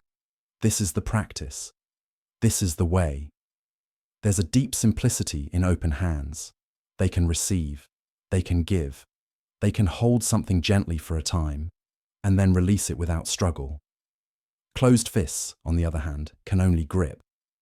They can't receive anything new because they're already full. They can't give because they're holding too tight. And when they finally open, often it's because tiredness forced them, not because wisdom guided them. We've looked at Wu Wei, the natural way of flowing instead of forcing. We've looked at the weight we carry and how to set it down. We've found the wisdom of not knowing, of beginner's mind. We've understood impermanence and the art of release. All of these teachings in Zen Buddhism point to the same truth. Life works better when you hold it with open hands, when you're present with what is instead of clinging to what was or grasping for what might be. This isn't a distant goal. This isn't something you achieve after years of quiet time. This is available right now in this moment with this breath, because this moment is the only place you can actually live, the only place you have any real power, the only place where peace is actually possible. The past exists only in memory. Memory is important. It teaches you things. It shapes who you are. But the past isn't happening anymore. It's not where you live. And when you spend your present moment lost in the past, replaying old conversations, reliving old pain, you're choosing memory over reality. You're choosing what was over what is. The future exists only in imagination. Imagination is valuable. It helps you plan. It opens possibilities. But the future isn't real yet. It hasn't arrived. It may not arrive the way you imagine it. And when you spend your present moment lost in the future, worrying about what might happen, practicing scenarios that may never occur, you're choosing fantasy over reality. You're choosing what might be over what is. Only now is real. Only now is where you actually are. Only now is where life is happening. This is the core teaching of Zen Buddhism, not as an idea to think about, but as direct experience to live right now. As you're hearing these words, you're breathing. Your heart is beating. You're alive in this moment. This is not rehearsal. This is not preparation for some future moment, when life will really begin. This is it. This is life right here, right now. And when you're fully present with it, when you're not half here and half lost in past or future, something remarkable happens. The heaviness lifts. The worry quiets. There's a sense of being okay that doesn't depend on things being perfect, because you're not arguing with reality anymore. You're just here with it. Let me tell you a story about presence. This one has been told many ways over the centuries, but the truth it points to never gets old. A woman was traveling through a forest. The path was narrow, winding between ancient trees. She was alone, and as the day grew late, she began to feel uneasy. The forest was growing dark. Strange sounds echoed between the trees. Then she heard something behind her, something large moving fast. She turned and saw a tiger emerging from the undergrowth. Its eyes were fixed on her. It began to run. She ran too. Her heart pounded. Her breath came in gasps. The tiger was faster. It was gaining on her. She could hear its breath, feel its presence right behind her. Ahead, the path ended at a cliff. She had nowhere to go, but at the edge of the cliff, she saw a vine growing down the rock face. Without thinking, she grabbed it and swung herself over the edge, holding tight to the vine. She looked down, far below. At the bottom of the cliff, she saw another tiger. Its mouth was open, waiting. She looked up. The first tiger paced at the top of the cliff, reaching its paw toward her, trying to swipe at the vine. And then she noticed something else. 2 mice, one white and one black, had appeared from a crack in the cliff face. They were gnawing at the vine. Steady, persistent. They were chewing through the only thing keeping her from falling. Tiger above, tiger below. The vine fraying with each bite of the mice. And there, growing from the cliff right beside her, she noticed a wild strawberry. It was perfectly ripe, red and glistening in the fading light. She reached out, plucked the strawberry, and ate it. How sweet it tasted. This story isn't about denying danger. The tigers are real. The vine is breaking. The situation is impossible. But in that impossible situation, there's still this moment. There's still this strawberry. There's still this taste, this sweetness, this immediate experience of being alive. The woman could have spent her last moments in terror, completely lost in the horror of her situation, and that would have been understandable. But instead, for one moment, she was fully present. She tasted the strawberry. She experienced its sweetness completely. This is what Zen Buddhism teaches about presence. Not waiting until everything is safe before you allow yourself to be here. Not needing perfect circumstances before you can appreciate what's actually in front of you. But being willing to taste the strawberry even while the tigers wait and the vine frays. Because here's the truth. There are always tigers. There's always a vine fraying. Your body is aging. Your time is limited. Uncertainty surrounds you. Nothing is guaranteed. And if you wait for all that to change before you allow yourself to be present, you'll miss your entire life. But right now, in this moment, there's also always a strawberry. Something immediate, something real, something that can be experienced fully if you're actually here for it. The sweetness of that strawberry doesn't deny the reality of the tigers. But the tigers don't cancel the sweetness of the strawberry either. Both are true. And presence means being with what's actually here, not just with your thoughts about what's here. Think about your own life right now. What are your tigers? What are you afraid of? What uncertainty follows you? What endings are coming? And what's your strawberry? What's actually here right now that you might be missing because you're so focused on the tigers? What immediate experience is available to you in this moment if you're present enough to receive it? The breath moving in and out of your body, the feeling of being alive, the fact that in this exact moment, you're okay, you're here, you're breathing. This isn't denial. This isn't pretending the difficult things aren't real. This is presence. This is being with what is instead of being lost in thoughts about what is. There's a difference, a huge difference. Your mind is almost always somewhere else, replaying yesterday, practicing tomorrow, thinking it over, comparing, judging, planning, worrying. It's doing everything except being here.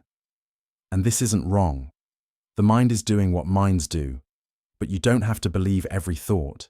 You don't have to follow the mind every time it wanders into past or future. You can notice when it's happened and gently bring yourself back to now. This is what the Zen masters called zazen. Just sitting, just being present, not trying to achieve anything, not trying to become anything, just here, just this, just now. And you don't need a meditation cushion for this. You can do it right now. Feel your body where it is. Notice the sensation of breathing. Hear the sounds around you. See what's in front of you. This is presence. This is being here. Simple, direct, immediate. Let me share another story. This one about a monk who learned presence through the most ordinary action. In a temple, there was a young monk who was eager to learn. He studied books. He sat in quiet time. He listened to wise talks, but he felt frustrated. He couldn't grasp what everyone was pointing to. He felt like he was missing something important. One day, he was assigned to help clean the grounds. His job was to sweep the stone paths that wound through the temple gardens. He found this frustrating too.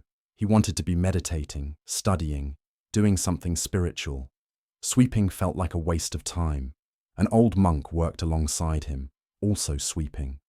The young monk swept quickly, impatiently, wanting to finish so he could get back to his real practice. But the old monk swept slowly, carefully, with complete attention to each stroke of the broom. The young monk watched him. The old monk's face was peaceful. His movements were smooth, going back and forth, unhurried. He seemed completely absorbed in the simple act of sweeping. Finally, the young monk couldn't hold his curiosity. "Elder," he said, "you sweep as if it's the most important thing in the world. But it's just cleaning. How can you give it such attention?" The old monk paused. He leaned on his broom and looked at the young monk with kind eyes. "When I sweep," he said, "I just sweep. My mind doesn't wander to what I'll do next or what I did before. I'm not thinking about meditation or enlightenment or anything else. I'm just here sweeping this path, feeling the broom in my hands, seeing the leaves move, hearing the sound of the bristles on stone." He resumed sweeping, and his movements were like a quiet time in themselves. "Each stroke is complete," he continued. "I'm not sweeping to finish. I'm not sweeping to get to something else. I'm sweeping because this is what's here to do, and when I'm fully present with it, there's a perfection in it, not because I'm doing it perfectly, but because it's perfectly itself, just sweeping." Just this. The young monk tried it. He slowed down. He paid attention to the broom in his hands, the weight of it, the texture of the handle, the sound it made on the stones, the visual pattern of the leaves gathering and moving. And something shifted. The fighting fell away. The impatience quieted. There was just this, just sweeping. And in that simple presence, he touched what he'd been seeking through all his complicated searching. This is what Zen masters mean when they say, "Chop wood, carry water." After enlightenment, you still chop wood and carry water. But now you're present with it. You're fully here. And in that presence, even the most ordinary actions become extraordinary. Not because they've changed, because you have. You've stopped treating the present moment as something to get through so you can reach the next moment. You've stopped living for some future state where you'll finally be allowed to rest. You're resting now, being now, living now. When you wash dishes, wash dishes. When you walk, walk. When you eat, eat. Not half here and half thinking about something else. Fully here, completely present with what is. This isn't complicated, but it's not easy either because the mind has a lifetime of habit, pulling it away from now, pulling it into memory, pulling it into imagination, pulling it into judging and thinking it over and planning. Notice this. That's the first step. Just notice when the mind has wandered, when you're physically here but mentally somewhere else, when you're eating but not tasting, walking but not feeling, talking to someone but not really listening because you're planning what you'll say next. This noticing isn't judgment. It's awareness, and awareness is what makes choice possible. Once you notice you've wandered, you can return. Feel your feet on the ground. Notice your breath. Look at what's actually in front of you. Listen to the sounds that are actually here. This is returning. This is coming back to now. And you'll wander again. That's guaranteed. The practice isn't to never wander. The practice is to notice when you have and gently return again and again, thousands of times a day if necessary. This is quiet time. Not just sitting on a cushion, though that helps, but living with presence. Coming back to now over and over. There's a story about a famous calligrapher named Ikkyu. He was a Zen master in Japan, known for his smart ideas and his unusual ways. A rich student came to him seeking wisdom. The student wanted something deep to take home, something to hang on his wall, something that would remind him of the deepest truths. "Master Ikkyu," the student said, bowing low, "would you write something for me? Some words of ultimate wisdom that I can think about." Ikkyu took out his brush and ink. He thought for a moment, then wrote on a large piece of paper. When he was done, He handed it to the student. The student looked at what was written. Just one word repeated 3 times. Attention! Attention! Attention! The student was disappointed. He'd hoped for something more profound, something more complex. This seemed too simple. Is this all? He asked. Just attention. EQ smiled. You asked for ultimate wisdom. That's it. Pay attention. That's the whole teaching. That's the entire path. Pay attention to this moment, to what you're doing, to what's here, to what's actually happening instead of what you're thinking about what's happening. The student looked at the paper again, 3 times. Attention, attention, attention. But what does attention mean? He asked. Attention means attention, EQ said simply. This teaching cuts through everything. All the complicated philosophy, all the elaborate practices, all the searching and striving. It comes down to this. Pay attention. Be here. Notice what's actually happening. When you're truly paying attention, you're present. When you're present, you're not creating extra suffering through fighting or grasping. When you're not creating extra suffering, you're at peace. Not because your things are perfect, but because you're here with them instead of fighting them. You're tasting the strawberry instead of being lost in fear of the tigers. Attention, attention, attention to your breath right now, to the feeling of being alive, to the person you're with, to the task at hand, to this moment exactly as it is. This is living with open hands in Zen Buddhism, not gripping the past, not grasping at the future, just here, just now, just this, receiving what comes, releasing what goes, present with what is. And in that presence, you discover something. The peace you've been seeking isn't waiting for you in some future moment when everything lines up perfectly. It's here. It's always been here. You were just too busy looking elsewhere to notice it. The woman tastes the strawberry. The monk sweeps the path. EQ writes attention 3 times. They're all pointing to the same truth. This moment is your life. Not preparation for life. Not a stepping stone to some better moment. This now. This breath. This heartbeat. This feeling of being alive. And when you're truly here for it, when you're not halfway somewhere else, you find that this moment is enough. It always has been. You just kept missing it by looking for something else. So notice where you are right now, not where your mind is, where you actually are. Feel your body. Notice your breathing. Look at what's in front of you. This is it. This is life. This is where peace lives. Not in perfect circumstances. Not in getting every goal. Not in figuring everything out. Right here, right now, in this ordinary, precious, unique moment. The tigers are there. The vine is fraying. Impermanence is real. Change is constant. Nothing lasts forever. And the strawberry is sweet. This breath is here. You're alive right now. This moment is real.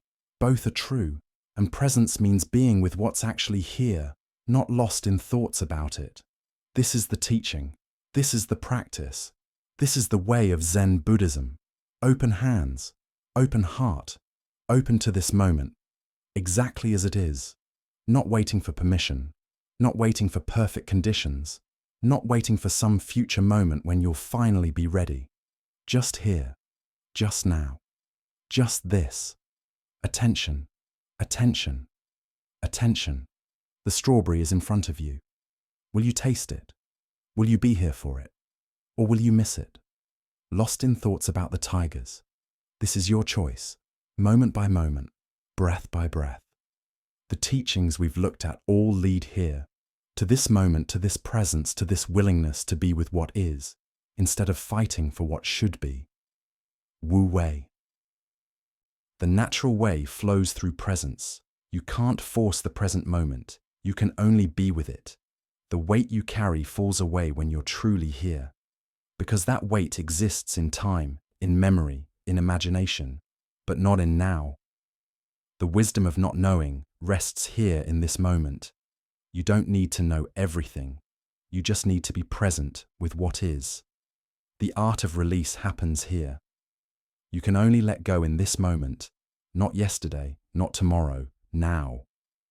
And living with open hands means living in the present, receiving this moment, releasing the last moment, not clinging to either. This is where everything we've looked at comes together in the simple, profound practice of being here. Not perfectly, not forever, just for this one breath, and then the next, and then the next. The temple bells ring. The path waits to be swept. The strawberry grows on the cliff. The tea needs to be made. The dishes need to be washed. And you're here to do it fully, completely, with attention. Not because these tasks will lead you to enlightenment, but because these tasks are your life. And when you're fully present with them, you discover that life isn't somewhere else waiting for you to arrive. It's here. It's always been here. You just needed to stop looking elsewhere long enough to notice. Attention, attention, attention. This is the teaching. This is everything, and it's available right now, in this moment, with this breath. There's a particular kind of suffering that doesn't come from what's happening around you. It comes from within. A restlessness, an agitation, a sense that you should be somewhere else, doing something else, being someone else. It lives in your chest as a low hum of anxiety. It shows up in your thoughts as endless questions with no answers. It shows up in your body as an inability to settle, to rest, to simply be still. In Zen Buddhism, they have a word for this, dukkha, often translated as suffering, but more truly understood as a deep feeling of things not being quite right, a persistent sense that something isn't quite right. And here's what the teaching wants you to understand. This restlessness isn't proof that something is wrong with you.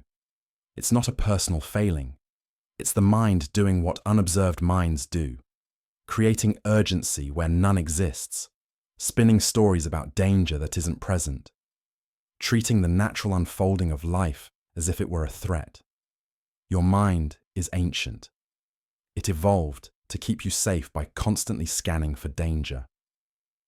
In a world where survival meant outrunning predators, this was useful. The anxious humans survived. The relaxed ones became lunch.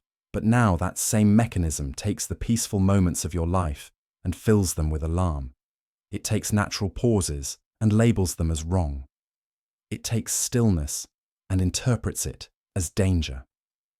The mind whispers, if nothing is happening, something must be wrong. But that's not truth. That's an alarm system that doesn't know the difference between actual danger and the quiet groundwork that precedes every meaningful change. Think about the last time you felt truly at peace. Not just the absence of problems, but genuine peace. Probably, it wasn't because everything in your life was perfect. It wasn't because you'd achieved every goal or resolved every uncertainty. It was probably a moment when you stopped checking, when you stopped measuring yourself against some invisible standard, when you were simply here breathing, present, not needing anything to be different than it was.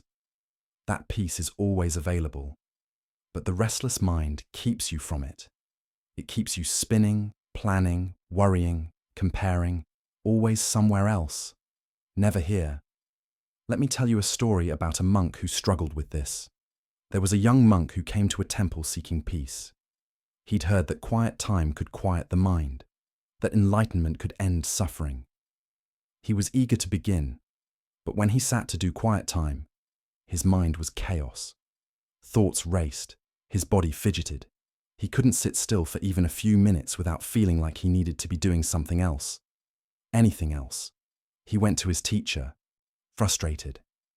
"Master," he said, "I came here to find peace, but my mind is more restless than ever. I sit to meditate, and all I feel is agitation. Am I doing something wrong?" The teacher listened carefully. Then he said, "Come with me." They walked to a small pond behind the monastery. The surface of the water was agitated. Wind blew across it, creating ripples and waves. You couldn't see through to the bottom. The reflection of the sky was broken, distorted. "What do you see?" the teacher asked. Disturbed water, the monk said. Restless like my mind. And what is disturbing the water? The wind. The teacher nodded. They stood there in silence, watching the pond. The wind continued for a while, but gradually it began to calm. The ripples grew smaller. The waves settled, and as the surface calmed, the monk could begin to see through it. He could see the rocks at the bottom, the plants growing there, the fish moving slowly through the depths, and the sky reflection became clear, undistorted. The water was never the problem, the teacher said. The water is naturally clear, but when wind disturbs it, you can't see its true nature. You only see disturbance. He turned to the monk. Your mind is like this water. Its nature is clear, but thoughts are like wind. They create disturbance. They make it seem like the mind itself is the problem. But the mind isn't the problem.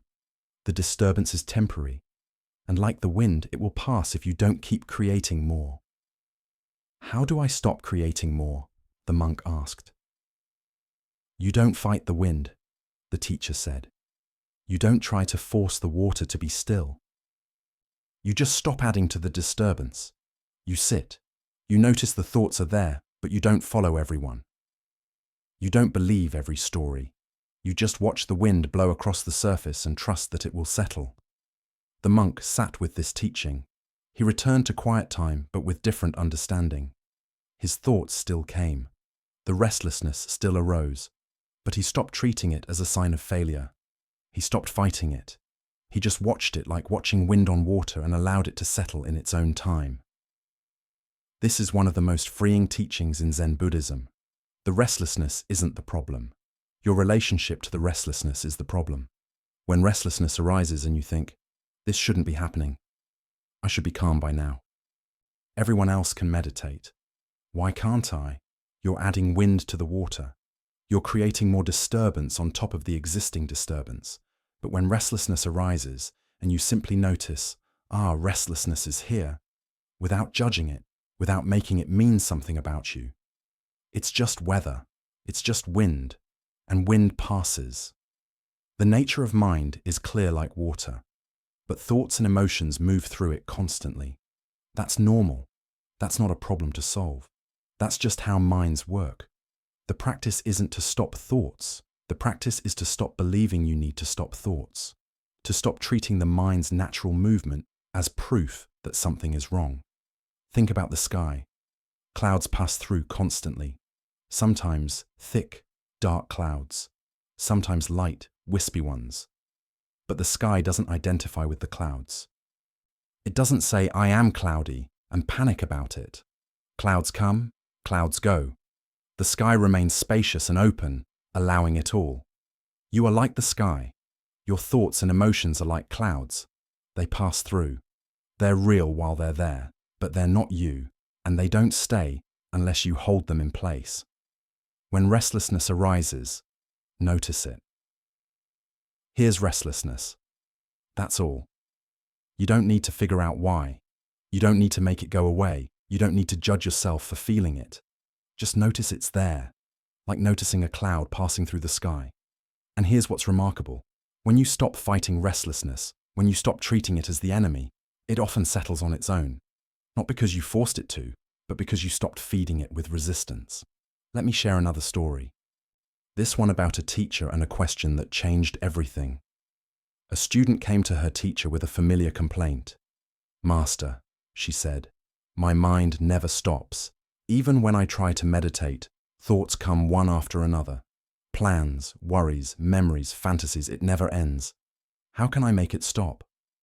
The teacher was quiet for a moment. Then she asked a simple question. When you breathe, do you make your breath happen, or does breathing happen on its own? The student thought about this. It happens on its own. I don't have to think about it. And yet, you can also control your breath if you choose to. You can breathe faster or slower, deeper or shallower. Yes. So breathing is both automatic and controllable, both effortless and something you can influence. The student nodded, unsure where this was going. Your mind is the same, the teacher said. Thoughts arise automatically. You don't make them happen. They just appear like breath appears. But you can also influence them. You can choose which thoughts to follow and which to let pass. The mistake you're making, the teacher continued, is trying to control something that's meant to be automatic. You're trying to stop thoughts from arising, but that's like trying to stop breathing. Thoughts will arise as long as you're alive. That's what minds do. So, what do I do? The student asked. Stop trying to control what arises, the teacher said. Just notice what arises. A thought appears. You notice it. You don't follow it into its story. You just see, there's a thought about tomorrow. And then you return to your breath.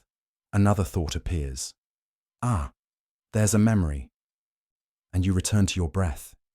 You're not trying to stop the thoughts. You're just choosing not to follow everyone.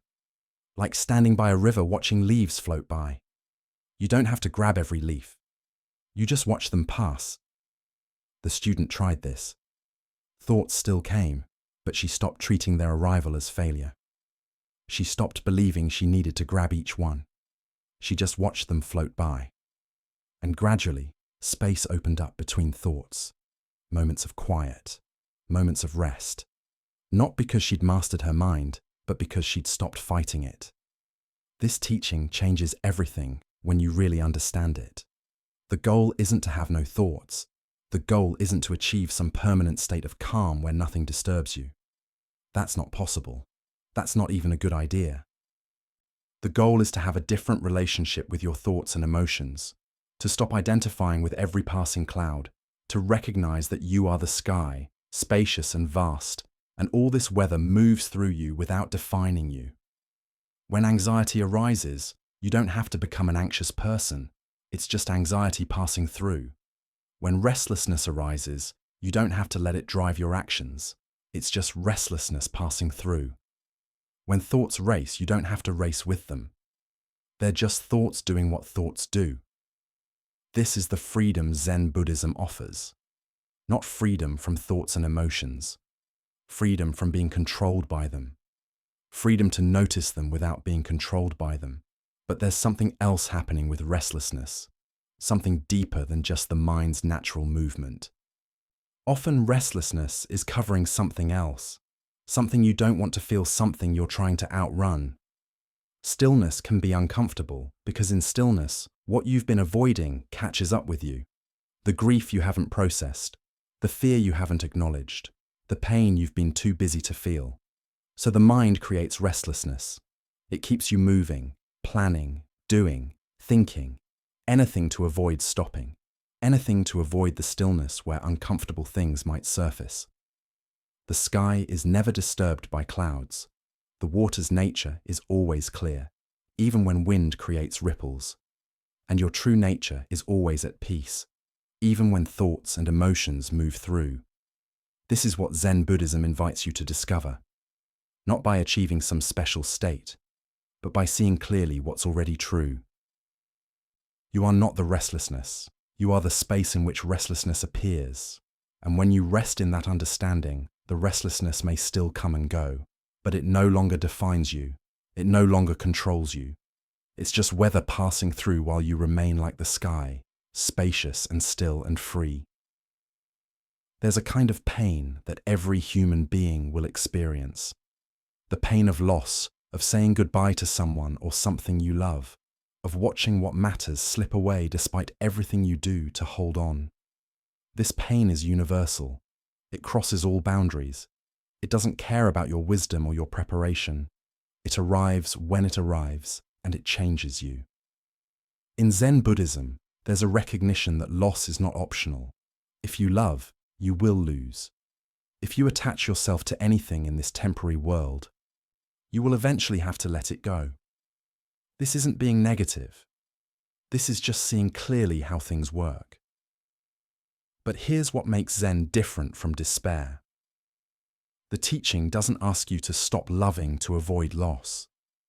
It asks you to love fully while understanding that loss is part of the deal. To open your heart completely while knowing it will break. to attach yourself to people and places and experiences while recognizing their temporary nature. This takes a kind of courage that most people don't realize they have until they need it. The pain of loss is real. Zen Buddhism doesn't minimize it, doesn't try to explain it away with philosophy. The grief is legitimate. The heartbreak is genuine. When something precious ends, when someone beloved dies, the pain is not a mistake. It's the price of having loved. But there's a difference between pain and suffering. Pain is what happens when you lose something. It's natural. It's clean. It moves through you like a wave. Suffering is what happens when you refuse the pain, when you fight it, when you make it mean something about you or demand that it shouldn't be happening. Suffering is pain plus resistance. The Zen teaching is simple but profound. Feel the pain. Let it move through you. But don't add suffering on top of it by insisting reality should be different than it is. Let me share a story about a teacher and a student exploring grief. A student's father had died. She came to her teacher weeping. "Master," she said, "the pain is unbearable. I can't eat. I can't sleep. I can't stop crying. When will this end?" The teacher sat with her in silence for a moment. Then she said, "Come walk with me." They walked to the monastery garden where a large stone fountain stood. Water flowed from the top, cascading down into a pool below. "Put your hand in the water," the teacher said. The student did. The water was cool, flowing constantly over her fingers. "Can you hold the water?" the teacher asked. "No," the student said. "It flows through my fingers." "Can you stop the water from flowing?" "No."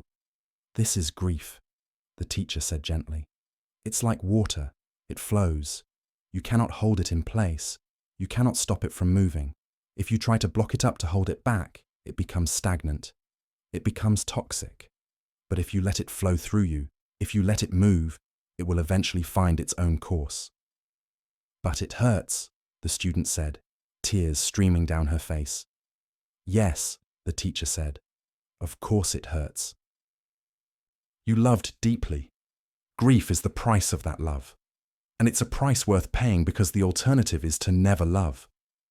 To close your heart to protect yourself from pain. But that's not living. That's already being dead." She placed her hand over the student's heart. "Let the grief move. Don't fight it. Don't try to hold it.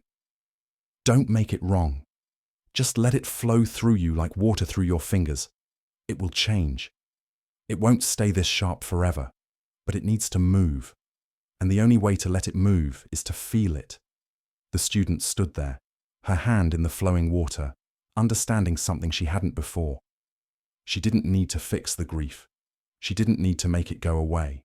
She just needed to let it be what it was. A natural response to loss. A sign of love.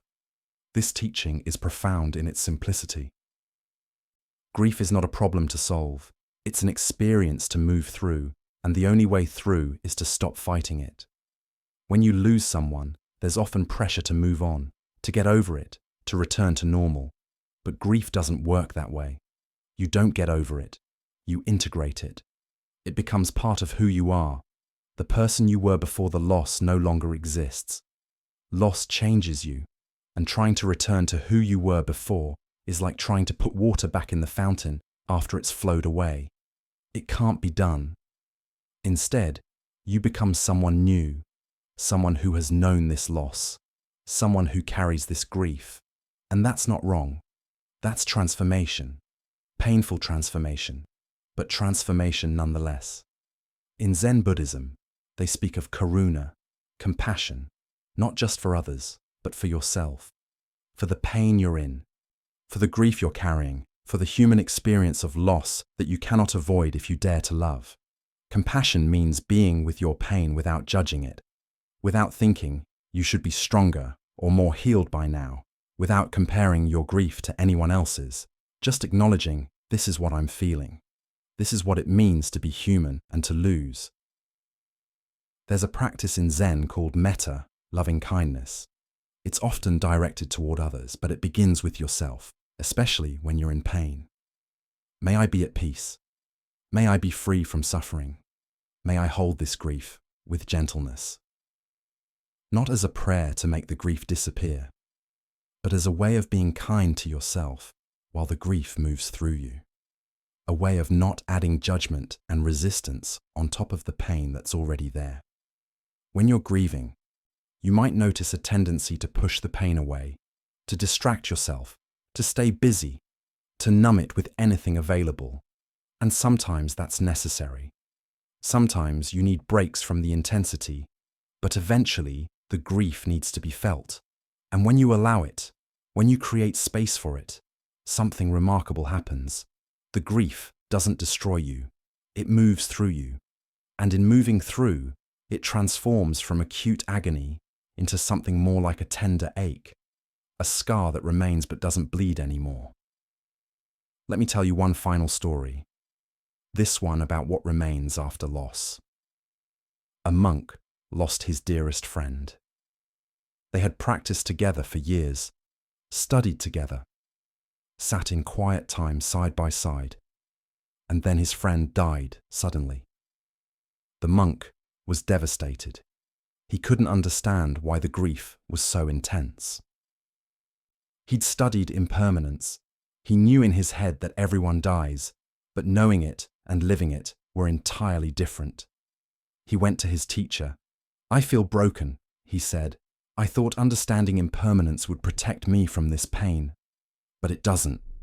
I'm just as devastated as anyone would be." The teacher looked at him with deep understanding. "Of course you are," he said. "You loved him. Real love doesn't protect you from grief. It guarantees it. But what do I do with this?" the monk asked. "How do I carry this?" The teacher was quiet for a moment. Then he said, "You don't carry it. You let it become part of you. The grief will change. The sharp edges will soften. But the love doesn't go away. Love doesn't die when the person dies. It remains. It becomes part of who you are, part of your depth, part of your capacity to understand others who grieve. Your friend is gone," the teacher continued, "but what he gave you remains. The lessons, the laughter, the moments of connection, the ways he changed you, all of that is still here. Grief is just love with nowhere to go.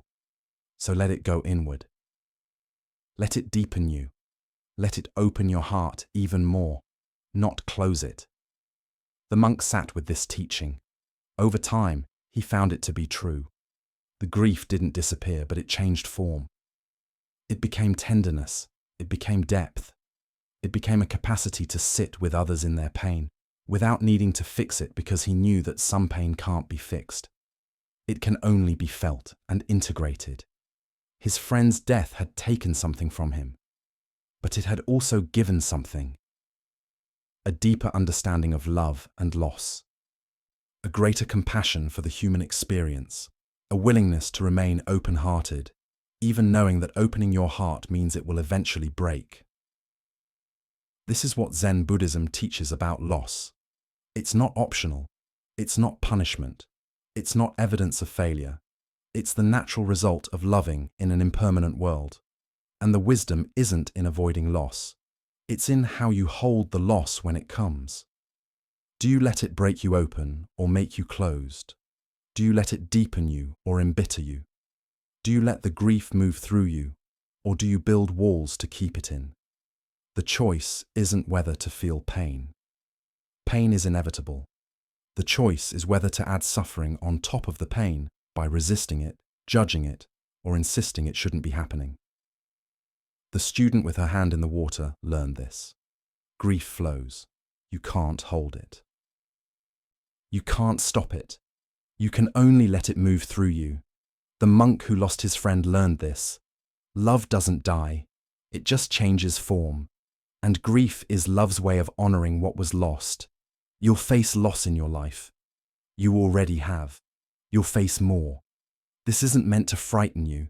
It's meant to prepare you, to help you understand that when loss comes, your grief is not wrong. Your pain is not weakness. Your heartbreak is not failure. It's the cost of love, the price of attachment, the inevitable result of opening your heart to an impermanent world. And it's worth it. Even knowing you'll lose everything eventually, love is worth it. Connection is worth it. Caring deeply is worth it. Because the alternative, closing your heart to avoid pain, that's not protection. That's choosing to be numb instead of alive. Zen Buddhism invites you to love fully while knowing you'll lose. To attach completely while understanding impermanence. To open your heart even though it will break. And when the breaking comes, to feel it. To let the grief move. To hold yourself with compassion. To recognize that you're not alone in this pain. That every human being who has ever loved has walked this path. Your grief is your humanity. Your pain is your proof that you dared to love. And both are sacred, even when they hurt. And so, we've traveled together through these ancient teachings about letting go and trusting the way things unfold. You don't need to remember every word or every lesson. What's meant to stay with you will stay. What needs to fall away will fall away. Even that is part of letting go. The wisdom we've looked at isn't complicated.